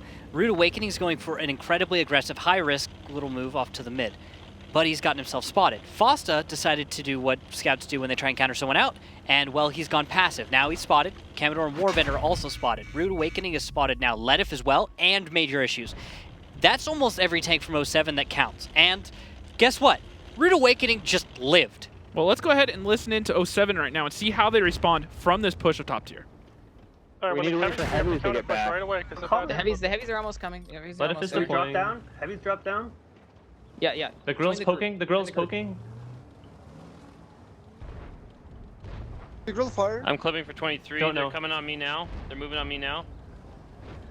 90, I'm coming to your left. Zitz is trying to get me. I'm suppressing the grill. Let the ground abuse depression. Hello. Morrow's coming over the top. I can shoot Merle in a second here.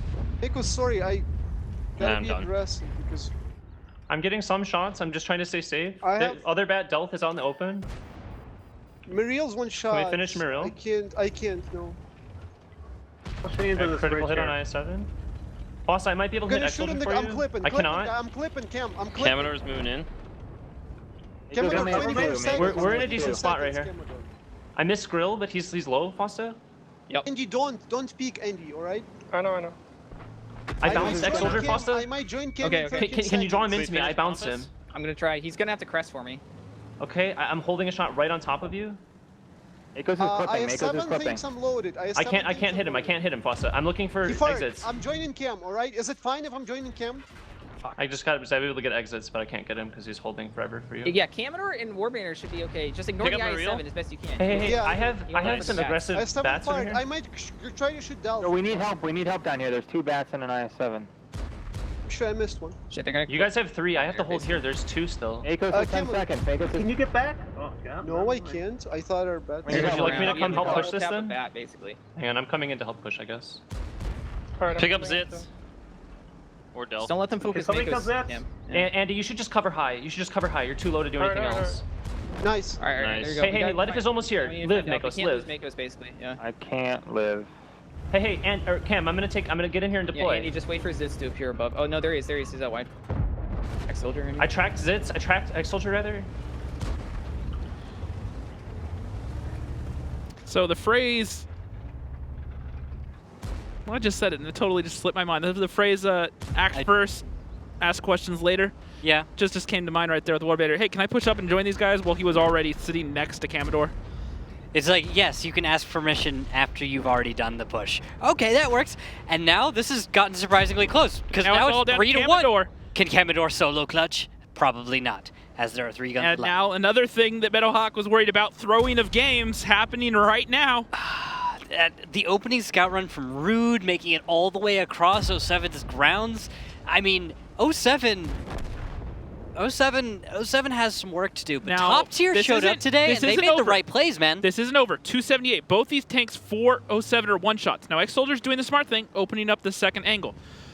And they just have to move in at the same time. They are the attacking team, so they have to make this happen. Now, if he can bounce one and get the kill shot onto the other... Oh, great. X-Soldier's on reload, too. But he doesn't know that. Commodore definitely not, yeah. And I'm going to be following Pompous as he ekes on out, finds a perfect shot on the side of the turret, and finishes it off. That's top tier, winning 5-1. And the cries of everyone playing Fantasy right now can be heard in the distance. Oh, my team is so wrecked. So wrecked. I really thought that 07 was going to be able to handle top tier better, but top tier are on fire right now. They also picked the right maps. They really did. They picked Morrow, which yes goes 1-1, but they've been doing better and better on that. Then Cliff. Cliff was a map where top tier just dominated 07. 07 had a chance at sometimes, and they have improved. I can see areas where they're playing better. They don't deal well when they're down in a match like this. I don't think that helps their momentum and the morale on their team. They seems to be particularly vulnerable to that kind of to that scenario. When you guys are down trying to come back and rally everyone, seems like it's a bit of trouble for 07. And top tier, on the other hand, once they catch any momentum, they always keep it going, right? Yep. Whenever they start a win streak, it seems to keep going. They always seem to do well when they're doing well. Just going and going and going. But going back and forth, a big slug match where if it had been 1-1 back and forth with 07 and top tier, 07 might have been able to get this together, but top tier did not let them. Top tier kept the pressure on. I liked the aggression. I liked the style of the strategies. There's a lot of risk, so there's a lot that you can say about those strategies and whether or not they're viable, whether or not they're the best options, but they worked out. No. And Warbandor, one of the players that's typically very consistent in those heavy tanks. That last clip he got off that Kronwagen, he missed 2 of those shots and also got himself permatracked out in the open where he couldn't really do anything. Miscoordination there with the rest of his team, assuming the bat tests were going to come in, as we heard him say, and they didn't, and it kind of left him out to dry. So definitely some miscoordination within the team right there. Yeah.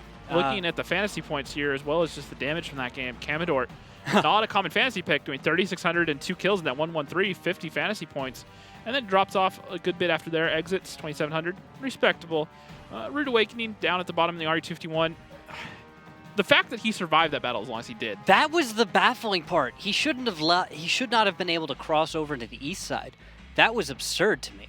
I'm just baffled. I don't know how he did that, or rather how 07 didn't stop that. Because Foster was sitting there passive. He was passive in a bush in the spot you sit to counter that run, so that someone shoots him and kills him, and no one shot him. And that was crazy to me. And those are the post-match stats. Post-match stats. Yes, the damage looked a little bit low, because over the whole series the damage was pretty low. Yeah, that would be that was a low crazy. I don't, because the first map was on. Looking at it, the first battle was on Morrow, so that should be a good bit of HP right there. So I'm not sure those were 100% correct looking at it. I think that this match is the kind of match that analysis will not do us quite enough justice as it would on a longer series. We'll go with that. Yeah, let's just go with that one. This one was very much 07 top tier running up to the battlefield. No. There wasn't a whole lot of like counter strats or anything like that. It was just these guys brought some crazy strats. I have a few questions right now. Yeah. We obviously have some questions, but we are joined by the winners right now to maybe ask him a few of the questions I was about to ask you. Okay, so welcome to the broadcast, first of all. Is this Sublime Banana joining us again, sir? Oh, fantastic. Yep. So that was kind of a stomp. Yeah, actually, I didn't get to see the last match, but it looks like we handled them pretty easily. Yeah, it seems like you guys had that pretty well in hand. And I want to actually ask, from the previous weeks, you guys have been struggling in those. A win against Dare, a loss against Aquatic M60s, win against Rival, loss to Apex, loss to Eclipse, loss to 07 in the past. You guys have started turning that around and improving. Can you give me a little insight onto what your team has been doing and how you guys have been going about improving? Honestly, I think it's just practice. Our main focus has really been like improving communication, which I think is like the number one most important thing. And just the experience, because we do have some new players like OG who hasn't really played in Gold League before. So I think just practice, experience, and communication. So you just brought up Aghako. He's a great heavy tank player, and he's someone that I've been talking about lots of seasons because he's really impressed me. What does he do, in your opinion? What does he add to your team? Let's go with that. Well, he's really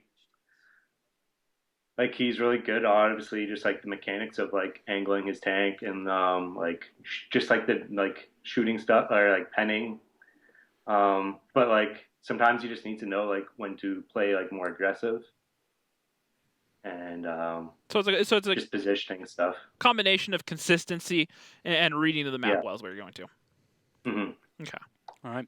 Any final statements, thoughts on 07, thoughts on this match in general? Well, I hope we just don't catch any 07 olitis. All right. Symptoms include a short game, which ultimately leads to death. Oh, all right. Thanks for joining us, Sublime Banana. We'll see you next time, man. See ya.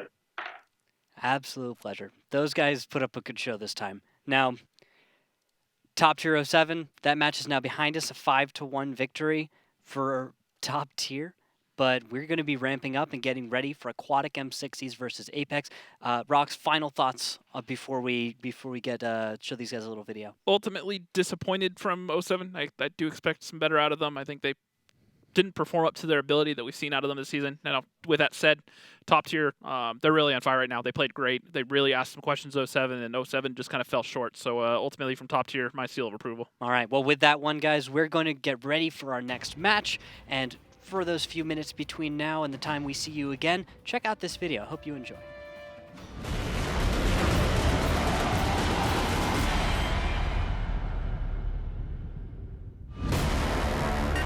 Any of them have spot on your but they can't spot the UDES. Not unless you actually push the tanks. Maybe they will do a really super... No, maybe they will just do a super push like with one tank over. Oh, that's very close. That's actually hitting.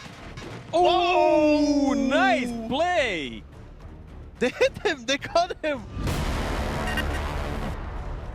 All right. That is a strong play by Top Tier. They are attacking right at the moment when Rival was preparing to do something about it. And yes, there is the cap pressure. 3 tanks currently sit on cap, and it's going to be a lot for Top Tier to actually make This is going to come down to Unknown One. Unknown One has to run the screen like a boss. He needs to stop them from getting through. He's going to block a Hako. Now he needs to block Zitz. Zitz is going to go for the ram. And now Hako's just going to push straight through. One no, shell. No reset. No reset. They couldn't get the lights. That's the cap. That should be it. That's it. Well played.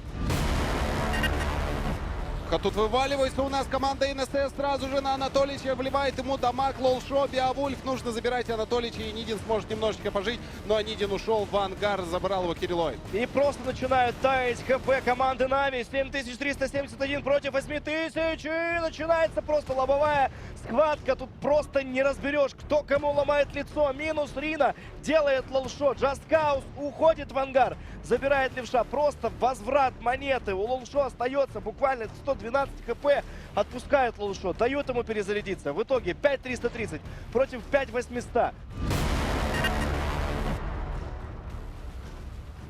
Tiger's just taking a lot of damage, sticking out, getting the track shot on Commander J. Vetro pushing up onto the Kronwagen, but taking a lot of damage. T1 coming in to try to simp for him. Does block one shot from J-Smooth. They're playing it perfectly. They should be able to take down J-Smooth. They do.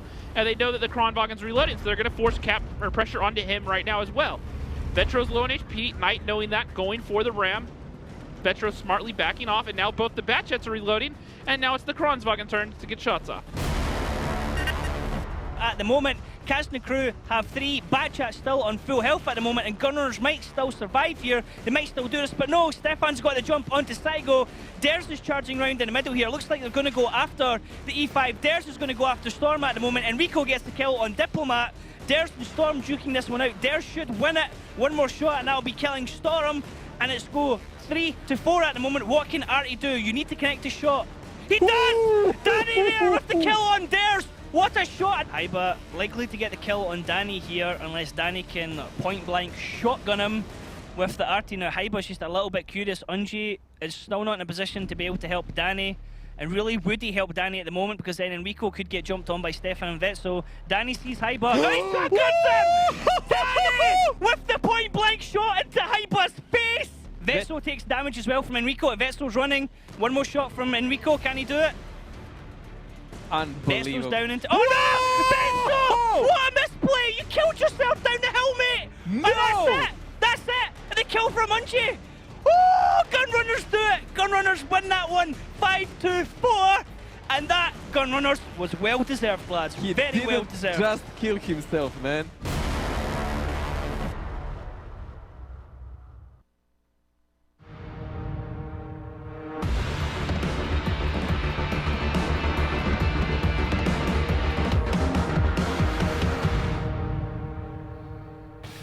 And we are back with more action. We have Aquatic M60s up against Apex just in a minute. I'm James Rockstar Greaves, joined alongside once again Randall Rukil Holcomb.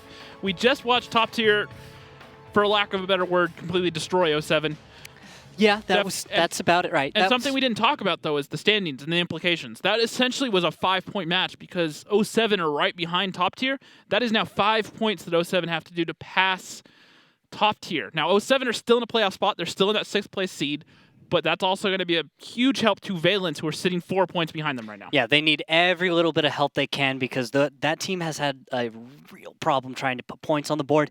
And while they still are ahead of Rival, if they're not careful, Rival could overtake them and force them in the auto-relegation spot as well. So every single win, your placement has an implication for everything, and you must pay attention to that. Now, let's get through a few major points that we're supposed to cover, though, before we get into this match. And that's going to be first, we're going to be talking about fantasy. Remind you guys about that. You guys can participate on our fantasy tanks. Yep, URL down below, wgl.gg/fantasy WGLNA. Get in there, set your roster, compete against myself, Randall, the ESL staff, the Wargaming staff, and all the Gold League players, or most of them anyways. Yep. That is one of the very few places you can still get your hands on a Type 59, so don't miss on that opportunity. Get in there, set your roster before every match day. Yep, and of course, go and tweet at us on Twitter at WGLNA, #WGLNA, and, well, Facebook.com/WGLNA to catch us live on the pre-show where we go over our picks for fantasy and, of course, any little tips and tricks we have for you guys at home. And, of course, there's the question of the day. And that is today, what music do you listen to while playing World of Tanks? Last time we asked the pros, they said, well, we platoon all the time, so we don't jam out to anything. Rockstar listens to rock music, and of course I listen to an absurd eclectic mix. Obviously, when I'm platooning, I don't listen to music too, but there are certain times where it's 2 in the morning, you're playing some tanks, you're by yourself, so you just turn on some tunes. I actually very often forget to platoon, or when I start platooning, I'm like, I'll just play 2 battles, and then I'll play 2 battles on close tanks. And that's not long enough to platoon. Or you'll say, I'm going to play 2 battles, and then 20 battles later, you're like, okay, I should be done now. Yeah, that happens sometimes too. Whichever happens. Sometimes you got to get back to work, sometimes you got to, whatever happens. It's just, I don't play tanks at work, I swear. Okay, let's move on to talk about these 2 teams. Rosters will start off with Aquatic M60s and Apex. Aquatic M60s first. Who are your call-outs? Who are your people you're watching? Well, Mr. Man is the one you have to go to first. The top damage dealer in the league right now. He passed Aggressor on the last match day. So someone definitely keep an eye on, because that damage that he's able to put out can be so important for the rest of his team and really open up things. But then Bales, one of the players that constantly is able to do those climbs for M60s and constantly able to play and perform well in his bat chat. And then on Apex, we're going to be, of course, looking at absolutely, literally anyone on the team. I could just list them, and you would know that they're amazing players. The one highlight I do want to point out tonight, External not going to be here for Apex. Yes, I know. He's got some personal stuff going on that may interfere with his ability to participate in the future. We'll have to see what happens with that. It's nothing having to do with the league. It's just a personal Well, if I recall, he's in the Air Force and might be changing stations, so it might be a little bit of downtime for him. Yeah, we'll have to see how that goes for him, because that could mean major roster changes for Apex coming up. Or just a change in the starting 7, who knows? Maybe so, maybe not. Could be nothing. He might just be fine. But Prokhorovka goes down, Himmelsdorf, Cliff, Prokhorovka. Tell me what you think. What are the predictions? What's the scoreline going to be? The problem is, if you're M60s right now, Prokhorovka goes down in Himmelsdorf. All maps that Apex have great records on, including Ghost Town and Himmelsdorf. Himmelsdorf, I believe they're actually still sitting at a 100% win rate on the season. So a couple of maps where you really do not want to be playing against Aquatic M60s if you can avoid it. Or against Apex, excuse me, if you're Aquatic M60s. Yeah, there's no mines on this one. It looks like I actually have the banning record as well. It looks like Mines was banned out by Apex, Steps banned out by Apex, Morrow, and Ruinberg banned out by Aquatic. Which is surprising, because Morrow is actually one of the few maps that M60s have a pretty solid record on this season. But Apex also has a solid record on that, and that's 100% wins on 8 battles. So they've won every battle they've played so far. And yeah, Aquatic feels good on Morrow, and they're at 70 on 10 battles, but that's not as good as Apex. And when you look at Apex's best maps, let's not go for those, right? You're going to gamble on a map that you're worse on, hoping that the other team is equally worse, instead of going for the map where you feel it's your strongest map just because the opponent's good? Yes. Okay. If we're both bad at something, I'm going to bet that you're going to hope that kind of gives you a 50-50, more of a toss-up than, say, even our best map is one of their best maps, and we just, tier for tier, we don't chalk up to them? Is that what you're getting at? Yeah, like I'm not going to compete with you for reaching the top shelf, right? because you're significantly taller than me. What I will compete with you in is handwriting contest. Ooh. Because we both have horrible handwriting, so maybe I stand a chance because we're both not so set up. We're not so good at that. You see, that's what I'd go for. Okay. Well, let's ask the teams what they think about it as they join us on our face-off right now. Good evening, Apex Comps, Mr. Man. Welcome back to the broadcast. And we'll start off with Aquatic. Mr. Man, music while you play. Do you play music while you play World of Tanks? And don't give us this, I always platoon, so I don't listen to music. When you are listening to music, what music is it? Oh, rock seems No, I always play music, even when I'm playing a match like tonight. I usually listen to pretty much any kind of rock, heavy metal, stuff like that. Man after my own heart. Yeah. Nice. Just keeps it classy. Comps, what's your deal? No music whatsoever. I find music distracting when I play the game. So I mute everything, mute most of the sounds in game, just the important stuff on, and that's how I like to play. Do you put white noise on in to kind of create the simulation of the live the live environment? No, I'm not at that point yet, but who knows? Yet. Maybe that would help. Keyword is yet. Yet. Comps is willing to try anything to get the edge. Yeah, that's kind of why Apex is on top right now. So, we'll jump to Apex Comps. You guys are dominant right now. Eclipse was the closest match we've seen so far. Now, and mistakes, Eclipse is bringing it close. Do you think that Aquatic M60s compares to Eclipse at all? And do they have a chance today? Well, I mean, Aquatic is a good team. I mean, we practice them. They're able to get some games off of us in scrims, but in a match scenario, I mean, anything can happen. So hopefully, we don't play poorly today, and everything goes to plan, and it's another victory for our record. And the roster change, I believe, was I hearing word that External may or may not be here tonight? Yeah, that's correct. Yeah, he's not here. He got put on orders, so he won't be here for the next 3 matches, I believe. Okay. So who's going to be stepping in? Who's stepping in his place right now? Germ is stepping in tonight, and then we'll see how that goes for the other matches. Okay. And Mr. Man, you guys are on your hottest streak of the season. You've won your last 4 matches in a row. What are you guys trying to do to extend that tonight against Apex? Obviously, we do all our normal prep, and we just know that we got to win, every game we can. So tonight against Apex, and also on Saturday against Eclipse, if we win both those games, then we're looking really good for the season. If not, we're still looking all right, but we're going to do our best. So you're eyeballing that second place spot, get the automatic bye? Yeah, definitely. All right. Well, gentlemen, thank you so much for showing up on the face-off. We'll see you all on the battlefield. All right. So, well, that's Apex. Good to know that Germ's going to be stepping in. Germ was a very regular player in the past. He was always, the thing is about Germ is he's a caller mainly, and so he's always put himself down into those tier 8 roles where he's really just focused on calling. Now with Wallhacks being the main caller right now, my guess is what will happen is we'll probably see Wallhacks move up to the tier 10, and we'll see Germ just focus on the scouting while Wallhacks makes the more informed decisions while playing the tier 10. Perhaps. My guess. Or vice versa. Yeah, and we'll have to see how Germ jumping up onto the playing roster is going to affect the team as well, because sometimes you just change things up a little bit and maybe it improves your play. Sometimes it doesn't. Sometimes it really impacts your play. We'll find out how important External is and how Germ's able to help or augment the team as we get into battle number 1, which will be, I believe, Prokhorovka. Well, and another thing to note real quick is External to today is one of the best bat chat players in the league. He averages over 2,100 average damage in that bat chat. And so losing him, especially while they go on to a couple of maps that may heavily involve bat chats, a couple that don't, but especially on Prokhorovka and Cliff. That's maps where bat chats are crucial. Do you think that losing him is going to be something that's going to hurt Apex, or do you think that they have enough overall player talent that they can fill his spot without too much of a hassle? Oh, come on. I don't think External's that crucial to the team like that. I mean, he's good. There's no doubt.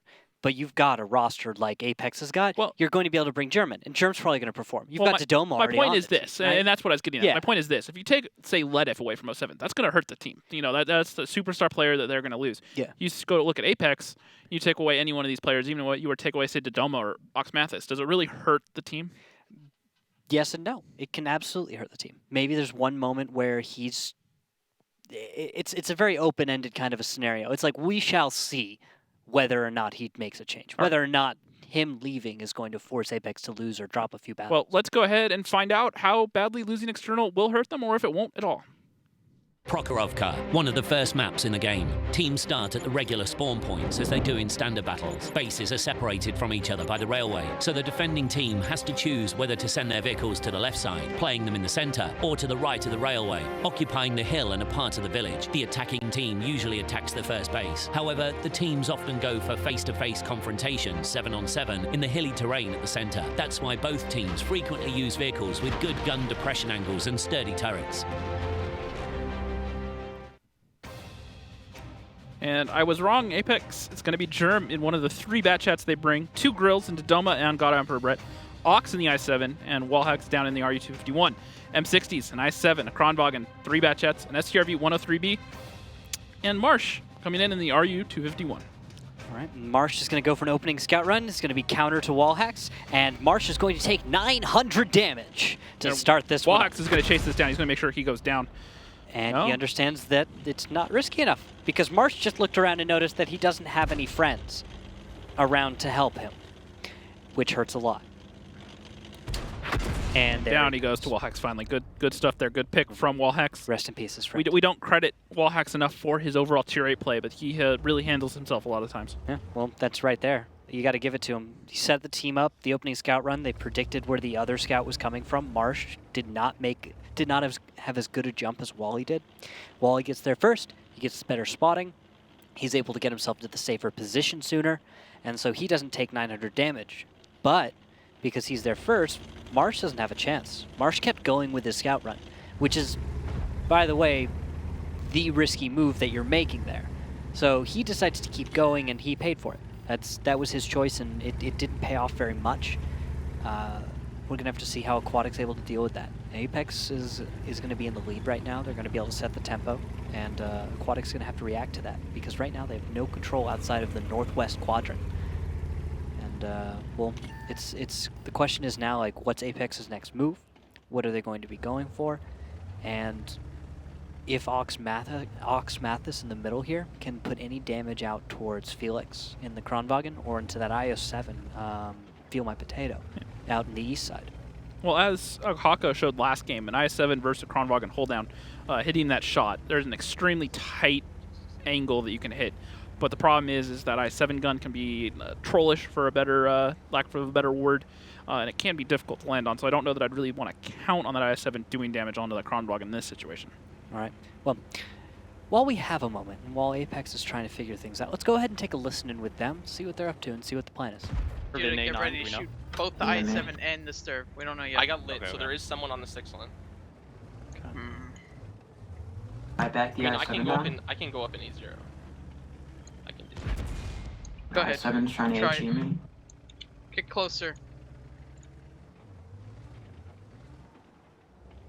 Just always be careful of the 2-line push. So you're green 4, right? Impact? Yep. Okay. Got about 7 minutes, lots of time. I mean, you could still just play really safe.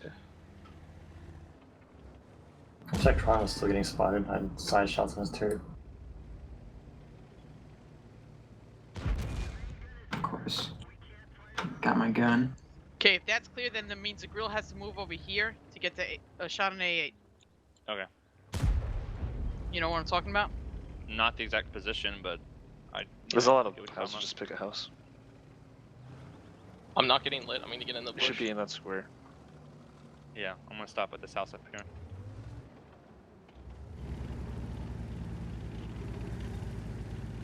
Have fun. I don't see anything A8. I'm looking A8. But he could be in a bush. Yeah. So you're gonna probably have to go water. 6 minutes. Looking the rails, nothing is poked up, but I think he's gonna leave the tracks. Kron moved over. That might be a A6 group up. They could, yeah. Yeah, just Sturf hit me from here. Sturf hit me from here. Okay. You want to push up to 1-2? Sturf's not A8. We're not like yet. right here, on top of them. Hold on. This is clear. I'm gonna go proxy. Alright. Next, depending on what we see, we'll push 1-2. Yeah. If they all are dumping Okay, over Grill, at get A6, it. we push. I can see A6. Okay. You may head Do you to want the the zero line? grow for K2 Okay, somewhere look. or what? He backed off just in time. It's bat. Okay, I want Can we you to keep him leave. suppressed so I want can the move? grill to. Can you leave? Yeah, I can leave. And then I we, traded with the I7. then we move the I7 over.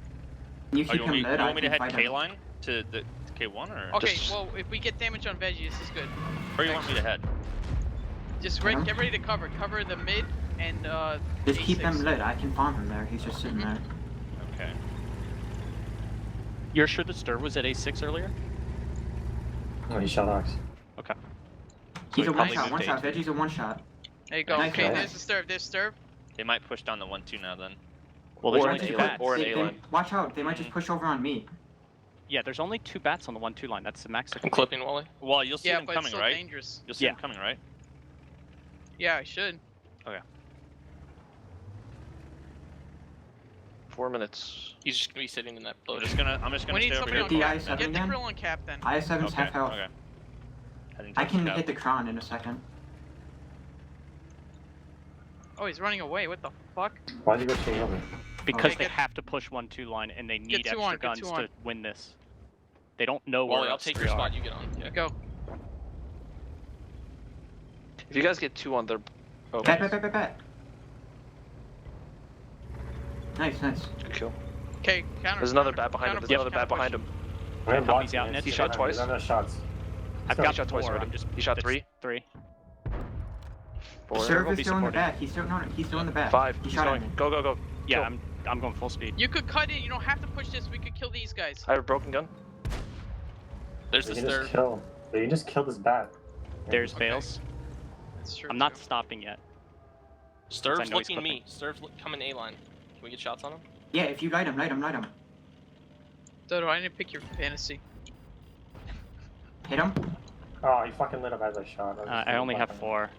I may just Fine. stop and shoot I7. Yeah, you just jump into here if you need to, or do whatever. I'm coming, so you can. I can The fight him Kron's with you. gonna try and reset, so we need to get on the I'm other farming side. him. Oh, bat's loaded. Bail's out 2. I only have 1. Good kill. No, it goes on my fantasy. Oh, Dodo. Looks like they lost out on their precious Oh, and fantasy Dodo points. getting set on fire, burning down, still getting the cap, but that hurts. You know, I've actually never seen someone on cap on fire for an extended period of time. I just realized that's the first time I've seen that in a long time, if at all. Usually people just die on cap or don't. There's no half measures. Mm-hmm. And Apex not missing a beat despite external not being in this team. And that's going to be a 1-0 lead in favor of Apex, well on their way to repeating the last scoreline and making this series essentially 10-0 on the season. So M60s need to hope they don't get aced for the second time. Yeah, that, well, the scoreline's definitely starting. Proc number 1 for Apex. I will say this, anyone that picked Dox Mathis, you're about to be super excited, but I'm not going to give it away and wait for you guys to see the post-battle stats. No, I'm going to give it away. Killjoy. 4,788 damage. And 1 kill. And 1 kill. That's not bad for an IS-7 on Prok. It's stupid for an IS-7 on Prok. That's shooting at range with the IS-7 130. Yeah. Yeah, it's just that doesn't happen. Let's put it like this. Apex just had... They would have had a harder time trying to get the right tickets for the movie. Like, if their entire team wanted to go to a movie today, they would have a harder time coordinating that than they did with what they just did to Aquatic M60s. They played that really well. I mean, there's no way around it. That was just easy for them. That was just systematic, no questions really being asked of them. Just said, all right, we'll do this, we'll do this. Hey, there's Veggie, we'll kill him. And then they just moved on. And Aquatic just sat there and kind of took it. There wasn't a strong counterplay. There were just shifts in position. There were just little adjustments is what Aquatic was going for.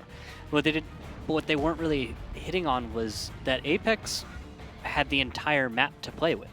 so they could create the angles they wanted to. This is something I talked about a lot last season, and it's been less of a problem this season, but it still comes up, is this passive defense, where you just sit there in one place. And 82 fantasy points, Talks Mathis.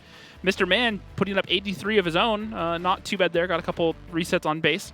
So that's not bad at all out of those two. But the rest of the team, Brett, 60 fantasy points, not bad. But Dodo falling up short.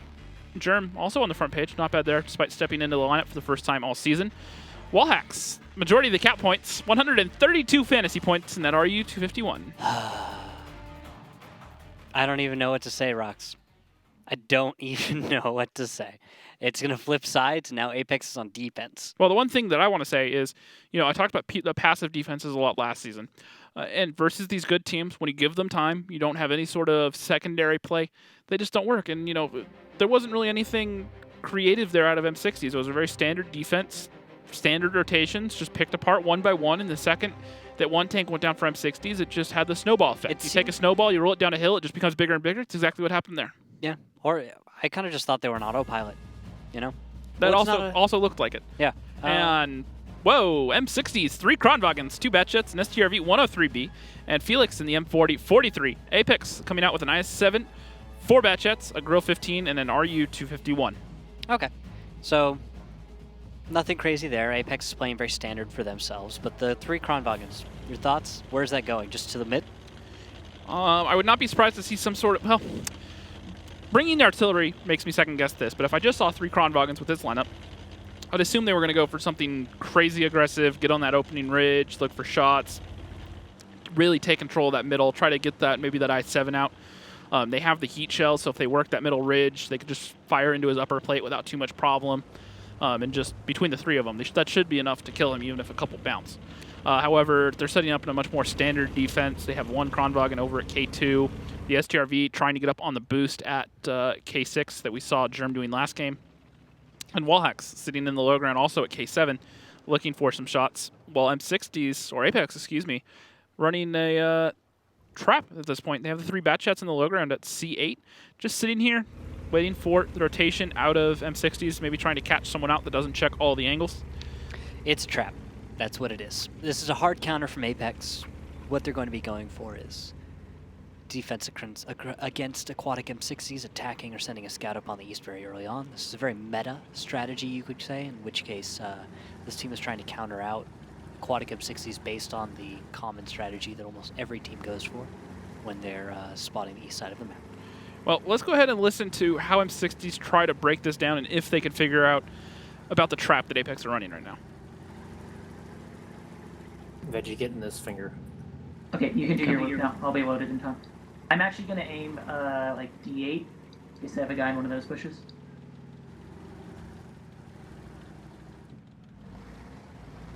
Poke here, Veggie at the top, see if your turret gets lit. Oh, come. No. Okay. I'm gonna come over Did not get lit. Okay. I'm pretty sure I was Alright. Then we need to start getting you up like here. I'm gonna blind fire A0 again. Nothing that can spot me from there unless it's down low. Blind fire A0 again. Probably at least 1 tank in A8. Yeah, that would be my guess. I'll put 1 in A0 and the next one will go to A8. 36 seconds on A8. I'm with 1 tank here. You want me and can me and Veggie take the ball? Okay, can you pick the bush though? Yeah, take the ball. Then I'm gonna push up. Be really careful of a bunch of bats yodeling though. Yeah, I mean that's what Matt has to help us with. Do I need to yell peek, zero Veggie, line? don't peek, just stay low. I can do it if you want. No. Dark should stay high, Bale should yellow to 0. Okay. Getting speed then. Okay, Danny, just try and watch for A6 in case they have a sniper up there.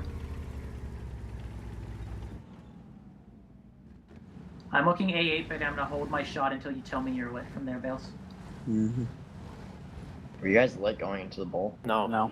We're staying dark. Pre-aim A6. I'm pre-aimed A8. No, full take run. Yeah, the other 2 crons you probably have drawn this as well. Wasn't lit. It's a little risky. But I'm gonna shoot. Yeah. There's one other bush you could not lit. Oh, there's the trap. Hello, Blitz. Wait, can we push 1 2? How many Yeah, push 1 2, push 1 2. That's 3. I might get a shot off here. I mean, we need to wait for Matt. I'm coming.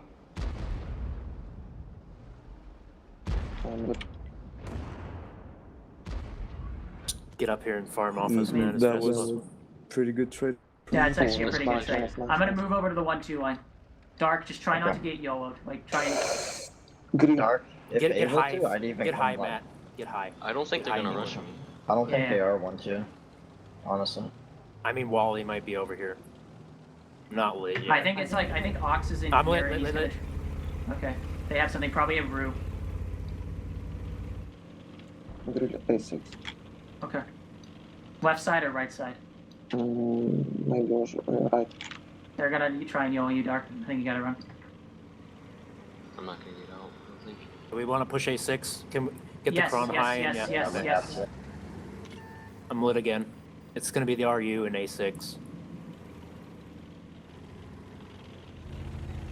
They're gonna push me. S7. I think we gotta go on Ox right here. Yeah, we have to go on Ox.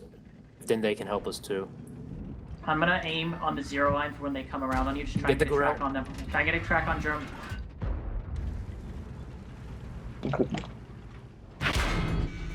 Push me. You need to go, Veggie. You need to be going Danger right close. now. Already get on him. Stay on that side of the rock, Veggie. Candy, you need to go north side.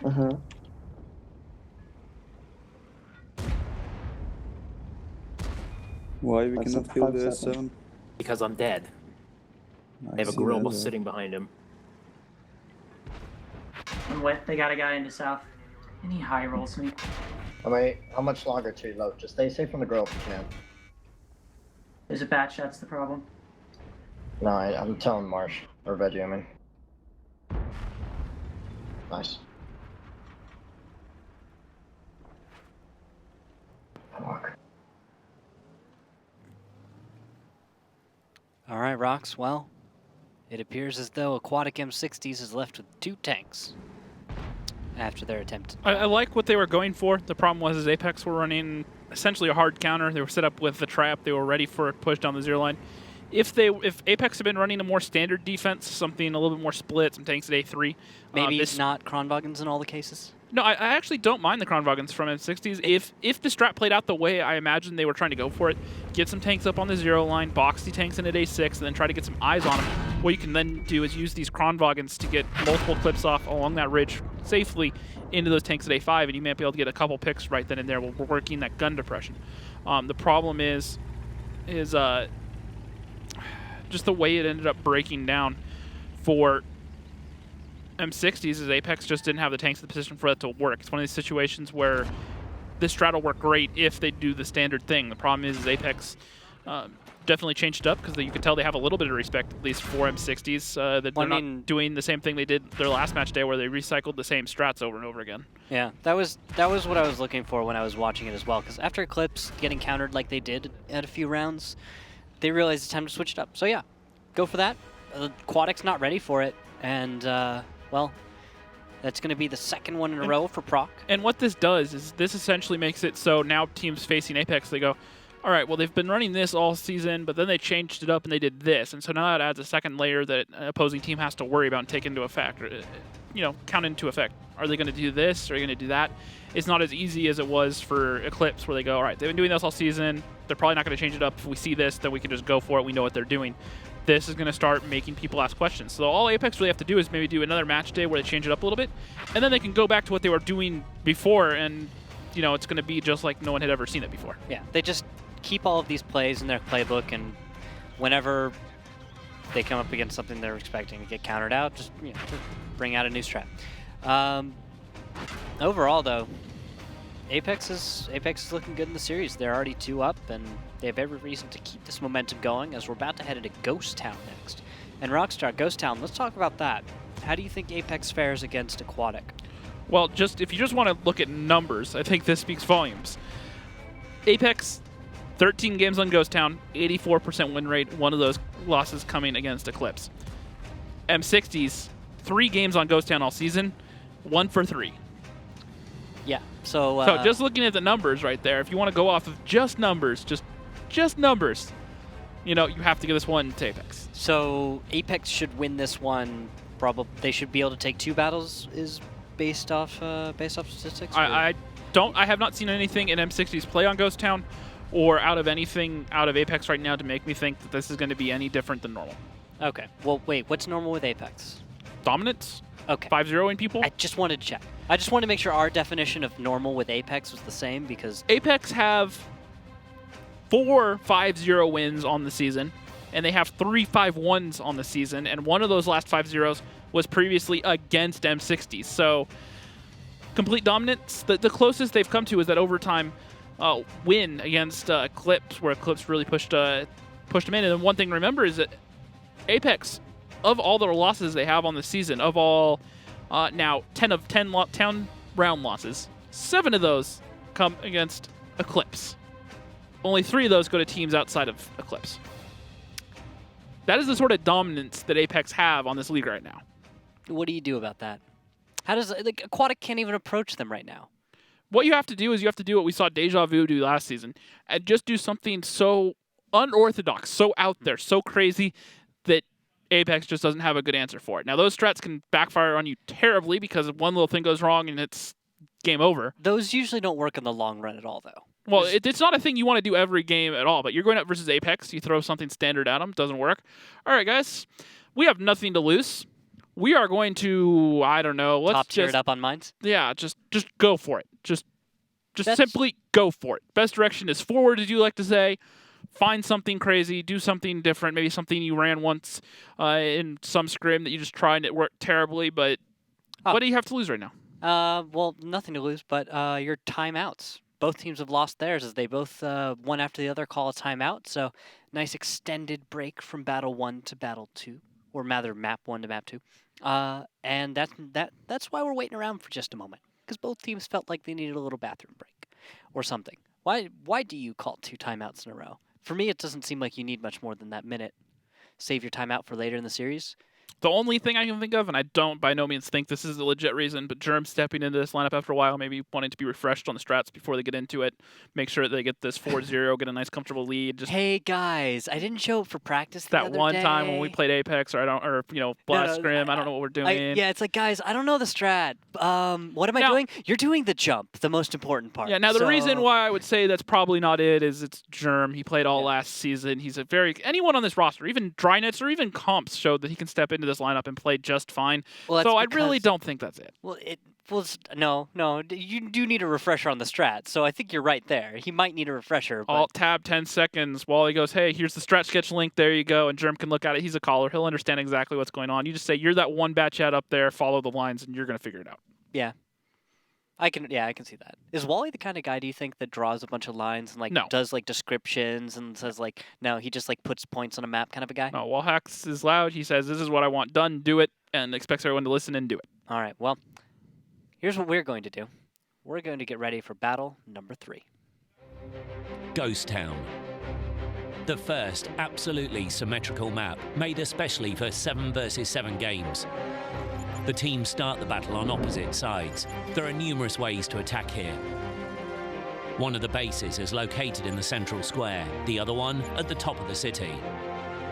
The hardest battles are usually fought for the top base, and this calls for the use of heavy tanks. Sometimes the teams choose fast tanks for spotting and base capturing. And tank lineups coming in here. A few tanks still being picked, actually, at this very moment, so we'll get that coming in. This is the final lineup right now. M60s, a 215B, 3 T57s, 2 bad chats, and an Object 416. This is what I was talking about. Go for something unorthodox. Change it up. Be crazy. Apex, a 113, 350Bs, 2 bad chats, and an RU 251. And Apex is going to pick the most winningest tanks in the league over Aquatic M60s. I say most winningest because French tanks seem to win a lot. American tanks have a lower win rate. That might just be by sheer volume. The Bad Chat and the 50B are the top two most picked tanks in the league. But look at their win ratios. Also look at their accuracy ratings. Bad Chats and 50Bs, I believe, perform better than 57. I have those numbers. On the season, Bad Chats have done, and it looks like we have a disconnect. Do we? Yeah, everyone's froze for me. Oh. Looks like a disconnect. Yeah, it looks like the call. Waiting to get a confirmation on disconnect, and we are back. So I'm going to assume this is a disconnect. Either that or it's some crazy strat out of M60s, but No, that's not the sort of crazy I was talking about. That looks like a disconnect to me. So anyways, to go over these numbers here real quick, so I looked down at my notes just to think about these numbers. So far this season, Bat Shots in total have racked up 2 million damage on the season. Their average damage is around 1,500, so actually not one of the highest average damage tanks, but because of sheer volume, they pump out a lot of damage.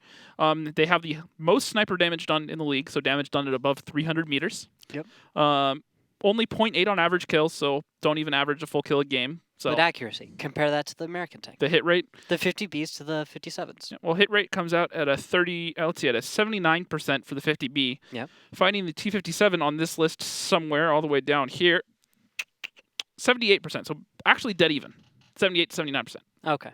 Now, if you want to look at Oh, I was looking at the stats before yesterday. yeah, but here's where it may come into play is the penetration rating.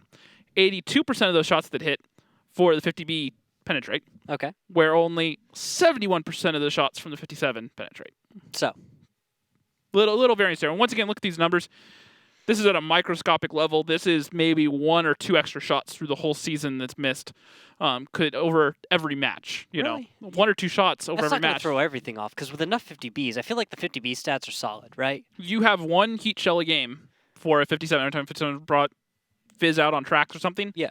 That's the difference in those numbers right there. Just 1 extra shell. Yeah. Do it over every game. That's heat performance. That's why you always question heat shells. Like, I'm always skeptical because heat shells against E100s, against IS4s, IS7s. The times where you want those heat shells, there's 2 situations that come to mind. Yeah. Flat armor of German tanks, extremely thick stuff, Maus E100, E50M, or thickly armored cast iron turrets, Russian mediums mainly. Yeah. Heat shells, great. Shooting at the sides of tanks, shooting at spaced armor, into drive wheels. Not so good. Not so good at all. Nope. And we'll have to see. As it looks like, 30-second countdown has started. Looks like DC was called, so yeah, they're getting back into it right now. And this lineup, the FE 215B versus a 113. T57s, 3 of them versus 350. Now the thing that we're overlooking though with these 57s, the DPM advantage that comes for them 60s. Those T57s average 3K DPM because of how fast they fire, 2 seconds between each shot, 22 seconds on the clip. And think about it, 1,600 damage per T57 in its clip. That's 4,800 damage that these 3 can pump out themselves. That's almost 2 tanks. But do they survive the first engagement? Do they actually live against the 50s? That is why you bring a 215B with its 2,500 HP pool that it brings. Yeah. So use that to eat those first shells, push those 57s in later. Now looking at Apex, though, the 350Bs, 2.5 seconds between each shell and the clip, and 28 seconds roughly on the clip. I think it's 28 seconds on the clip reload. I'd have to check the exact number. But DPM is lowered by a couple hundred. 416, only been used 2 times. When we see it on attack on Ghost Town, what that says to me is cap pressure. Low tank to sit in the low ground. No UDIS coming out from Apex on defense, and the reason why that is because it looks like they're going to go for raw aggression. Wallhex coming across the north here, just poking around, seeing what he sees, gets spotted, spots Mr. Man in return, bails out. Felix spotted in the bat chat for AM60s, and a couple of bat chats for Apex getting real aggressive towards the middle road, maybe trying to catch out Felix, trying to catch someone out, and they're just getting really aggressive. They're trying to shut this down, take all momentum that they can from M60s. First damage going into that 215B. This is not what it's talking about using the 215B to take some damage. No trades coming in there. Felix takes a shot for 391. And that's a risky play. He almost exposed himself too much. This is really risky from both teams. T57s move up, take position. That's Bales and Veggie. Nice play right there. This is Aquatic kind of feeling out their opponent and taking advantage of those little tiny moments that they have to themselves to try and do this. And now Dodoma. Looks like Dodoma's taking on Dark Ninja, and he understands how aggressive he can get. He's putting out plenty of damage onto him while he's on reload. Mr. Man taking a lot of damage. Going bat chat right now. Down 675. Well, Canadian Impact also goes down to below 600. Looks like Veggie's starting to take some damage. That's going to prompt push by God Emperor Brett. German Knits. Canadian Impact will go down, yes. But in the meantime, it looks like pressure's coming towards Feel My Potato, Veggie, and Bales. Although that damage is not really hitting home. Ox Mathis just put off a full clip into Bales, took away a lot of that HP. Now look at the HP pools. They're actually even. Both teams down 1 tank. And look at the crew damage for Apex. A dead driver into Nitz and a dead gunner into Germ. Not an ideal situation. Dark Ninja's coming off reload, caught Ox Mathis out in the open and got him tracked. Dodoma as well, and he's got shots into Feel My Potato, but Dark Ninja doesn't have the follow-up shot, so he's going to back up into cover right now. And Dark Ninja left in an awkward spot. He's going to get out of there. Oh, Ox catches the back drive wheel, and he's able to put shots into the engine deck, but Mr. Man saves Dark Ninja, picks up the kill onto Ox. Although Germ's now reloaded onto Feel My Potato, he gets a kill on the east part of the map. Now follow-up, Germ and God Emperor Bread are going to target Bales. I don't think they're going to be able to deal with that. Bales goes down. 1 tank after another. Mr. Man coming in here trying to help. Now Mr. Man can do this if they can pick that up. Marsh going for that. And now it's all down to Marsh, 2v1. Almost a one-shot bat chat. He needs to win this versus Wallhacks. This isn't over for Marsh. He could certainly do this. Absolutely can. He gets a great shot there. Takes one in return. Of all tanks, though, this is a tricky tank to do this with because he does not have... Oh, and Wally gets stuck. Does Marsh get the shot? And he does. He does. But now Dodoma's going to be reloaded. Marsh is stuck right there. Going to try to simp off the corpse of that 50B. Oh, but this is Dodo. Dodo knows exactly what he's doing, and he's a phenomenal The thing is this Marsh is in the 416. That gun is the Russian medium gun, same one off the T-54, 320 average alpha. Fires heat, though. Fires heat, but and he also has he also has AP. He should have an AP. He should have a combination of both. And if he's smart, I'm thinking he loads AP right now. Because if you're going to use heat shells against a bat chat, the worst thing to ever happen is when you just get it into tracks and it just fizzles. So Marsh, because this heat shell doesn't pen quite as well as like a T-57 heat shell. Yep. So it's not just gonna, it's going to have I guess some variance in performance. Marsh can take 1 shell right now. 1 shell safely. Yes. Dodoma can't even take 1 shell safely. There is a chance that that's plenty to kill him. Now it's going to be close. That would be a high roll. And he spotted. Dodoma lands his first shot, 270. He bounces one. Oh no. If he doesn't get this shot, he gets it. Dodoma clutches with 87 HP. All that remains, great stuff there from Apex, making it 3-0. That's Dodoma for you. Tier 10, by the way, as well. So every advantage for him. Apex played that aggressively, if a little bit loose, risky, you could say. And, well, that was... I have to say, I did not expect that brawl to happen. I really thought Apex was going to try something a little bit more along the lines of what we've normally seen from them on Ghost Town, which is... Well, and once again, this comes down to realizing the other teams are catching on to their strats and deciding to change it up, and this just comes to the same thing. Let's change it up. Let's get aggressive. Let's get in their face. Yeah, these guys are afraid of us. They realize that. When you're the top team in the league and you've got They smell the blood in the water. Exactly. So when you realize you're at that level amongst other teams, it's time to maybe start stretching out and seeing how well you can play in a riskier environment. Yep. You know, when you need to deal with an opponent in a scenario where you don't... Without being too much of a nerd here, I guess you could compare Apex to being a Dementor from Harry Potter right now. They sense the fear. They go for it. I've only seen that movie once a long time ago. I'm surprised I remember that. Really? But, yep. Was never a big Harry Potter guy, but it's totally besides the point. I love Harry Potter. It's great stuff. Anyway, Aquatic M60s is now down 3-0. And so... with Apex sitting on a lead like that, they should be able to clean this up this match pretty soon. Aquatic's got to deal with a long series, and of course, I believe if we remember correctly, isn't Aquatic one of those teams that does okay in overtime? They actually haven't gone to overtime a lot this season, only one game. Last season, though. Last season, they definitely had a record to go very long.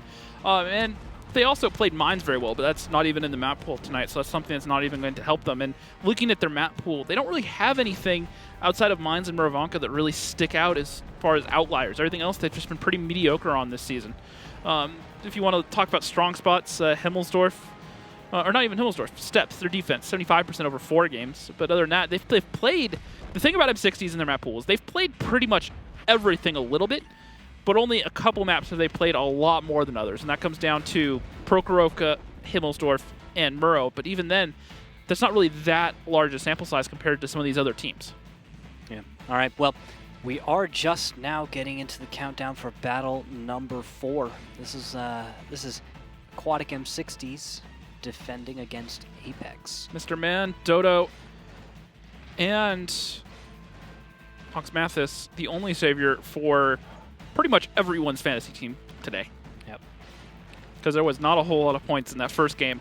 And this game looks to be pretty short as well. But looking at the lineups, M60s, 450Bs, a Batchat, and 2 T54E1s, bringing nothing but autoloaders. I like that, actually. The 54E1s, I've always liked the way they perform, and I like the kind of profile and size of the tank. I feel like it works well when you put it next to 50Bs.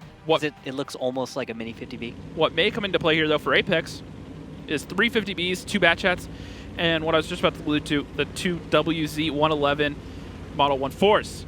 Consistent fire Russian heavy tank, or in this case, the Chinese heavy tank. And there we go. We're going to split off. It's really a Russian going one way. 50B is going, and they're just going to go for a straight-up pincer. To clarify, they are essentially a Russian-made and model tank that the Chinese then produced for their own tank. So in a way, a Russian tank, but really Chinese. They kind of owned it in their own way. They made the same with the IS-2. Like, they had some slight modifications, you know, stuff that they could produce a bit quicker for that particular tank, but more often than not, shots fired. fired. Were identical. Downtown, Ox Mathis is able to sneak 1 or 2 into Feel My Potato and into Bales. Did not see that coming. And already M60 is bleeding HP left and right. Missed shot onto Dark Ninja. And what's Apex going to do? In fact, I wonder. With Nitz is, by the way, on Apex. He's over on cap, but he's going to have to run away. I must say I do like that camo on it on M60s. Oh, you gotta love it. Little spots, like bubbles underwater. And there's a M60s grouping up right now. I expect to see some sort of push out of them. Half of them are lit. The rest of them not so at this point, and they're just going to drive forward, try to get out of here. And we'll see. Are they going to... One shot into Feel My Potato. Are they going to be able to get on the cap? Nitz gets the opening shot. They recognize that there's some sort of an overmatch here, so they're going to go try to find Dodoma, but Dodoma is going to have something to say about that as he takes out Dark Ninja. Focus fire going on to Felix, trying to get him out. And the jumps! Mr. Man trying to go for the Goomba, misses, but still takes down Dodoma. Come on, man, that jump was cool. He went for it, didn't get it though. Yeah, it was still cool. Damage going back and forth, but this is not looking good for M60s. This is about to be a 4-0. They're not careful here. Another tank goes down. Nitz finding Felix. Germ and Brett both reloading right now. They'll be reloaded. They'll push this H-line. They will box in these final tanks for M60s. Once again, M60s saying, hey, nothing we've done has worked. Let's just go for it. And it's the choo-choo train of death. You have nothing to lose at this point. Why not try something? If it backfires, you can just go, oh, but well, we were already out of that anyways. Might as well have tried something. You can still hold your heads high. This isn't like this is the season finals and they're out of ideas just going for it. This is just a regular season match. And jostling for position. Apex is destroying them. They are just every which way. And that is going to be Apex just putting their foot down 4-0. And the last map is going to be Himmelsdorf, a map that, looking down at it, Apex haven't lost a game on Himmelsdorf all season, and I don't see any reason right now why I think they're about to lose one right now. It's over, Rox. I'm pretty sure it's over. We're putting the final nails in the coffin. Butter's getting cold. It's done, dude. I don't know if Aquatic has a chance. The Snarkle for M60s just below water right now. Water starting to seep in. No, you just see bubbles coming up right now, dude. It's done. Okay. It's all bubbles, and I'm just sitting around waiting to see if they're going to come up for air, sure, but no. They, Well, even if they come up for air, I don't see any reason why they're not going to go back under a moment later. I'm pretty sure the metaphor is supposed to be that the underwater is bad, above water good. Is that what we're going for here? I can't... Yes. Okay. Because they're not coming back. I mean, at least if you want to compare that to this match, I don't see anything that makes me think that M60s are have gills and can handle themselves underwater. Okay, we're going to stop here. Yeah. We're just going to move on. Just putting it out there. All right. No, it's good. It's good. It's just Aquatic's having a really rough time, dude. I don't know what... We're sitting here and we're talking about M60s and what they're doing wrong. What are Apex doing well? What are Apex doing that's just separating them so much right now from M60s for the second time this season? Crossfires... Generally, reactions are fine. Mostly, Aquatic's just not dealing with them very well. It's just Apex sees the opportunities, and they understand that there's one tank that's exposed. There's a bunch of angles you can use that'll take advantage of that. You've got the crossfires. You've got everything you could want. Aquatic M60s is giving this match to Apex on a silver platter, right? It's just, you're watching it happen right there on the screen. there's not too much more to it, if you get what I'm saying. I'm not trying to say it's not complex in many ways, but it's so simple that really just look at what's going on, right? Well, this you just look at the way these guys are driving around. This is very similar to what we talked about earlier about setting the bar. They're doing something very simple, but they're doing it so well that they're just putting that bar out of reach for M60s to even be able to jump over. Yeah. I'm kind of just reminded of... no, I'm not going to get into history. No history lessons right now, guys, but we're about to get into battle number 5. Let's go ahead. Do it. Himmelsdorf, a small city map. The teams start the battle in opposite corners. Both bases are located close to each other, but in a way that you can't stay on the defensive all the time. The main attack routes pass through the hill, the alley and the railroad, but in general, the attack can be successfully executed through any part of the map. Heavy tanks and tank destroyers with powerful guns run the show here. However, a lot depends on the mobile light tanks. And M60s apparently haven't been learning their lesson in terms of don't run passive defenses versus teams like this, bringing 3 Mouses, a 4005 Stage 2, an E3, a Meal 2, and an STI. Now, if they ran something aggressive, that would be the real definition of just throwing a curveball in there, trying something out there. But I doubt that's what we'll see. Meanwhile, Apex 2113s, a 50B, a 215B, a bad shot, a grill, and an AMX 1390. Well, at the very least, you can say that Aquatic M60s will take a long time to kill. Yeah, that's one way of looking at it. But another way of looking at it comes down to the average round times, if you want to look at it this way. Hey! Himmelsdorf, average battle time, 6.5 minutes, where that's for the whole league. If you want to look at Apex over here, their average Himmelsdorf is only 5:22. It appears as though everyone on Aquatic M60s has been spotted. By who? Who? Ah, Canadian Impact. And we've got shots fired. Connections. Second one. All I see right now from Ox getting these shots off is just fantasy points. Fantasy points. Fantasy points. They're making it rain. You get fantasy points, and you get fantasy points. Is this really that strat? Or we're just going to spot them and snipe them in their own base? That's exactly, they can't spot that's exactly what you do. Is you out spot them, you find ways to chip away at them, you knock them down half their HP, and then you push in. You know what? Let's just listen in. Let's just listen in to Apex as they take down Aquatic. And I'll go D-line because I'm out of the fight right now. You could move up. You could move up to like the window. How do I bounce they're moving corner? Across. Yeah.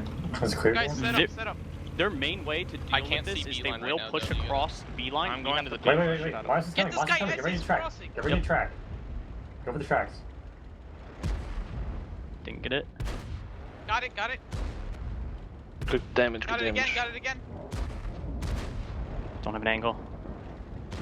I'm watching the 5 line. He's perma track.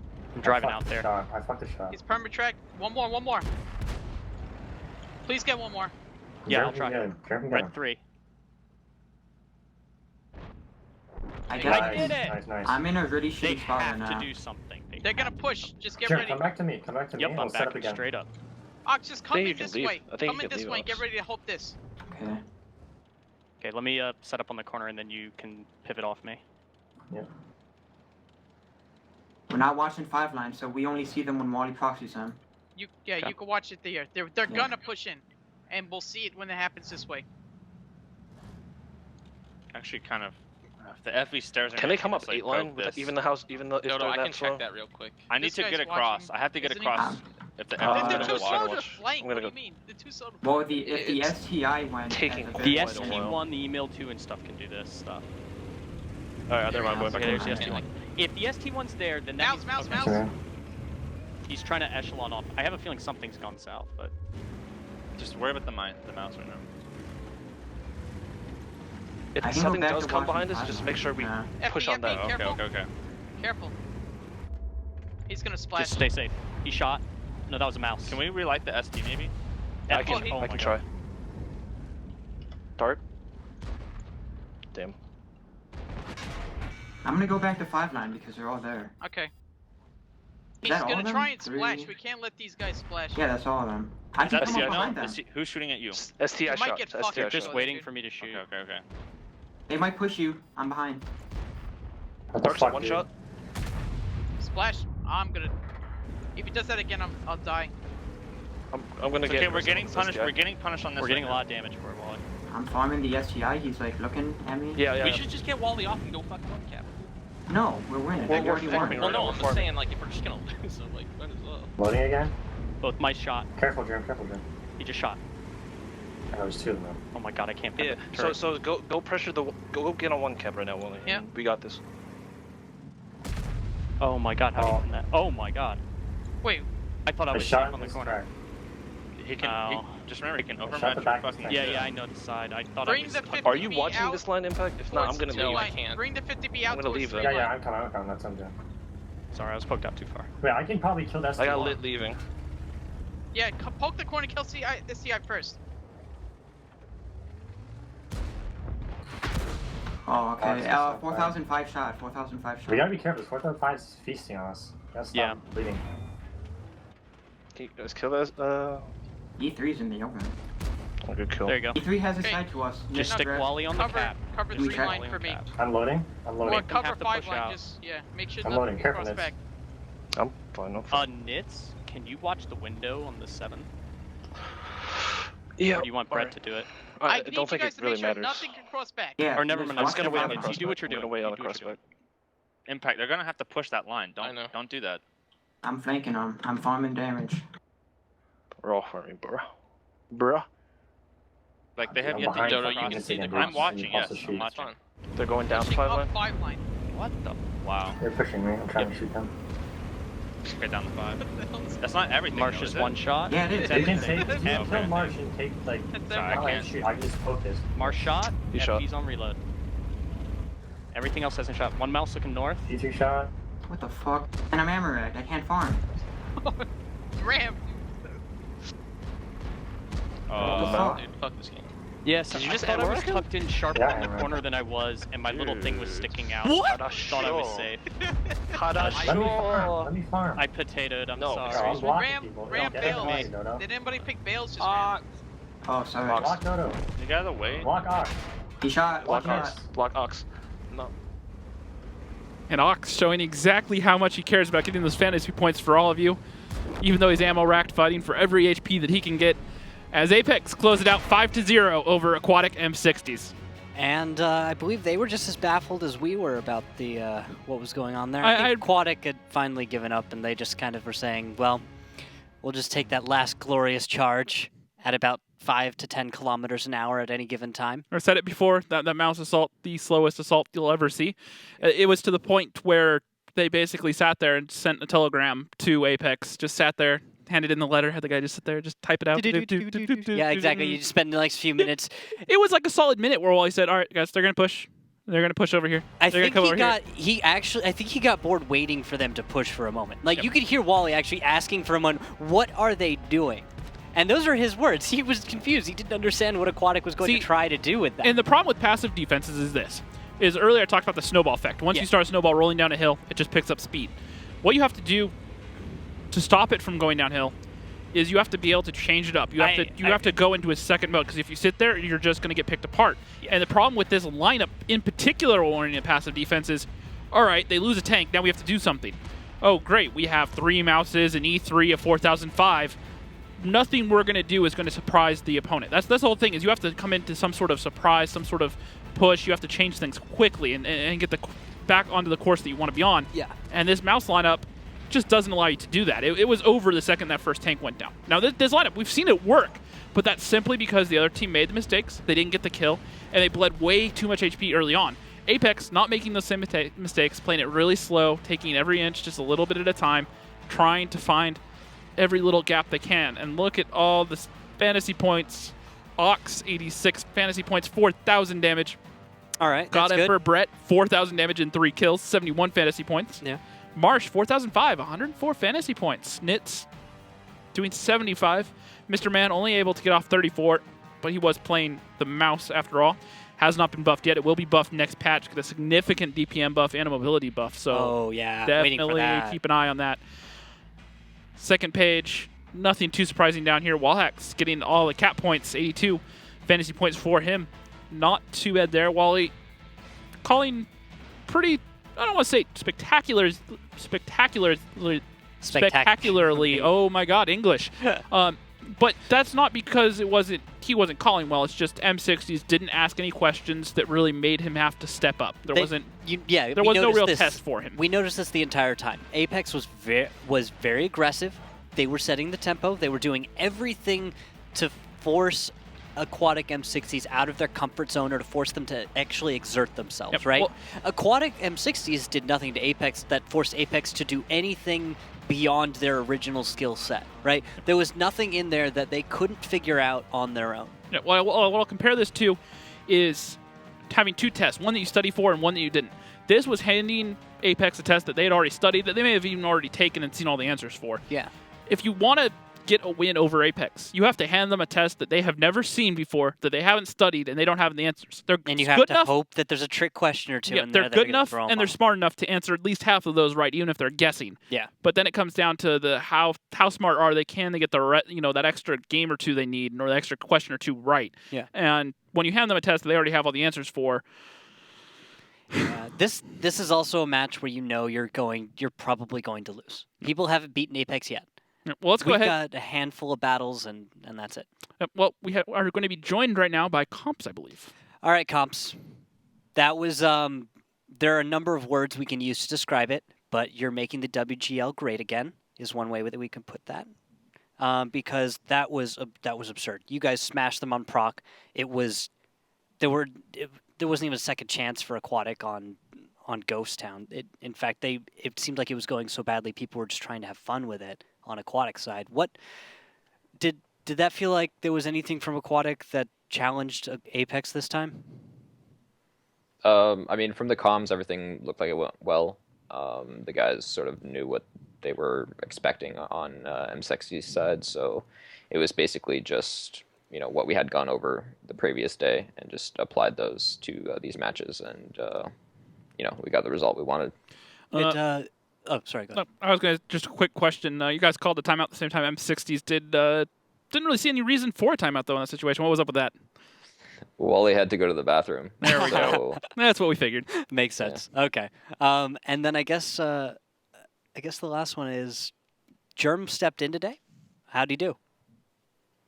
Well, I mean, we'll go over replays after, but from what I heard, he was communicating well.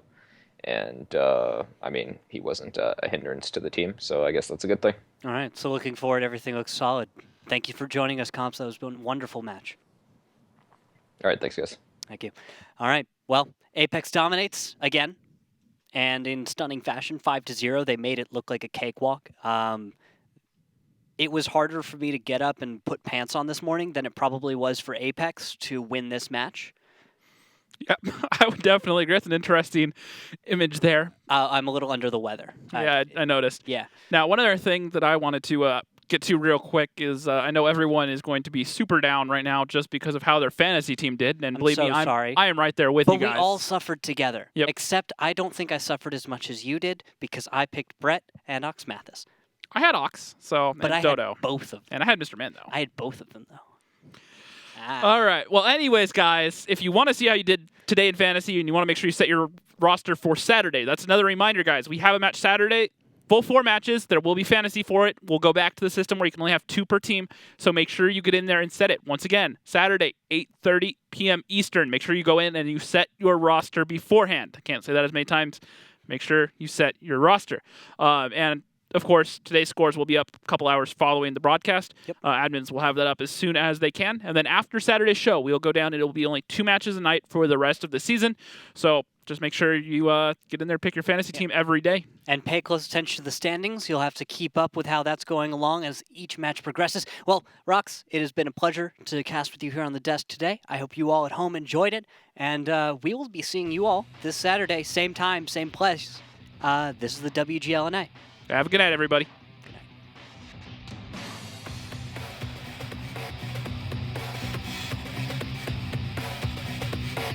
night.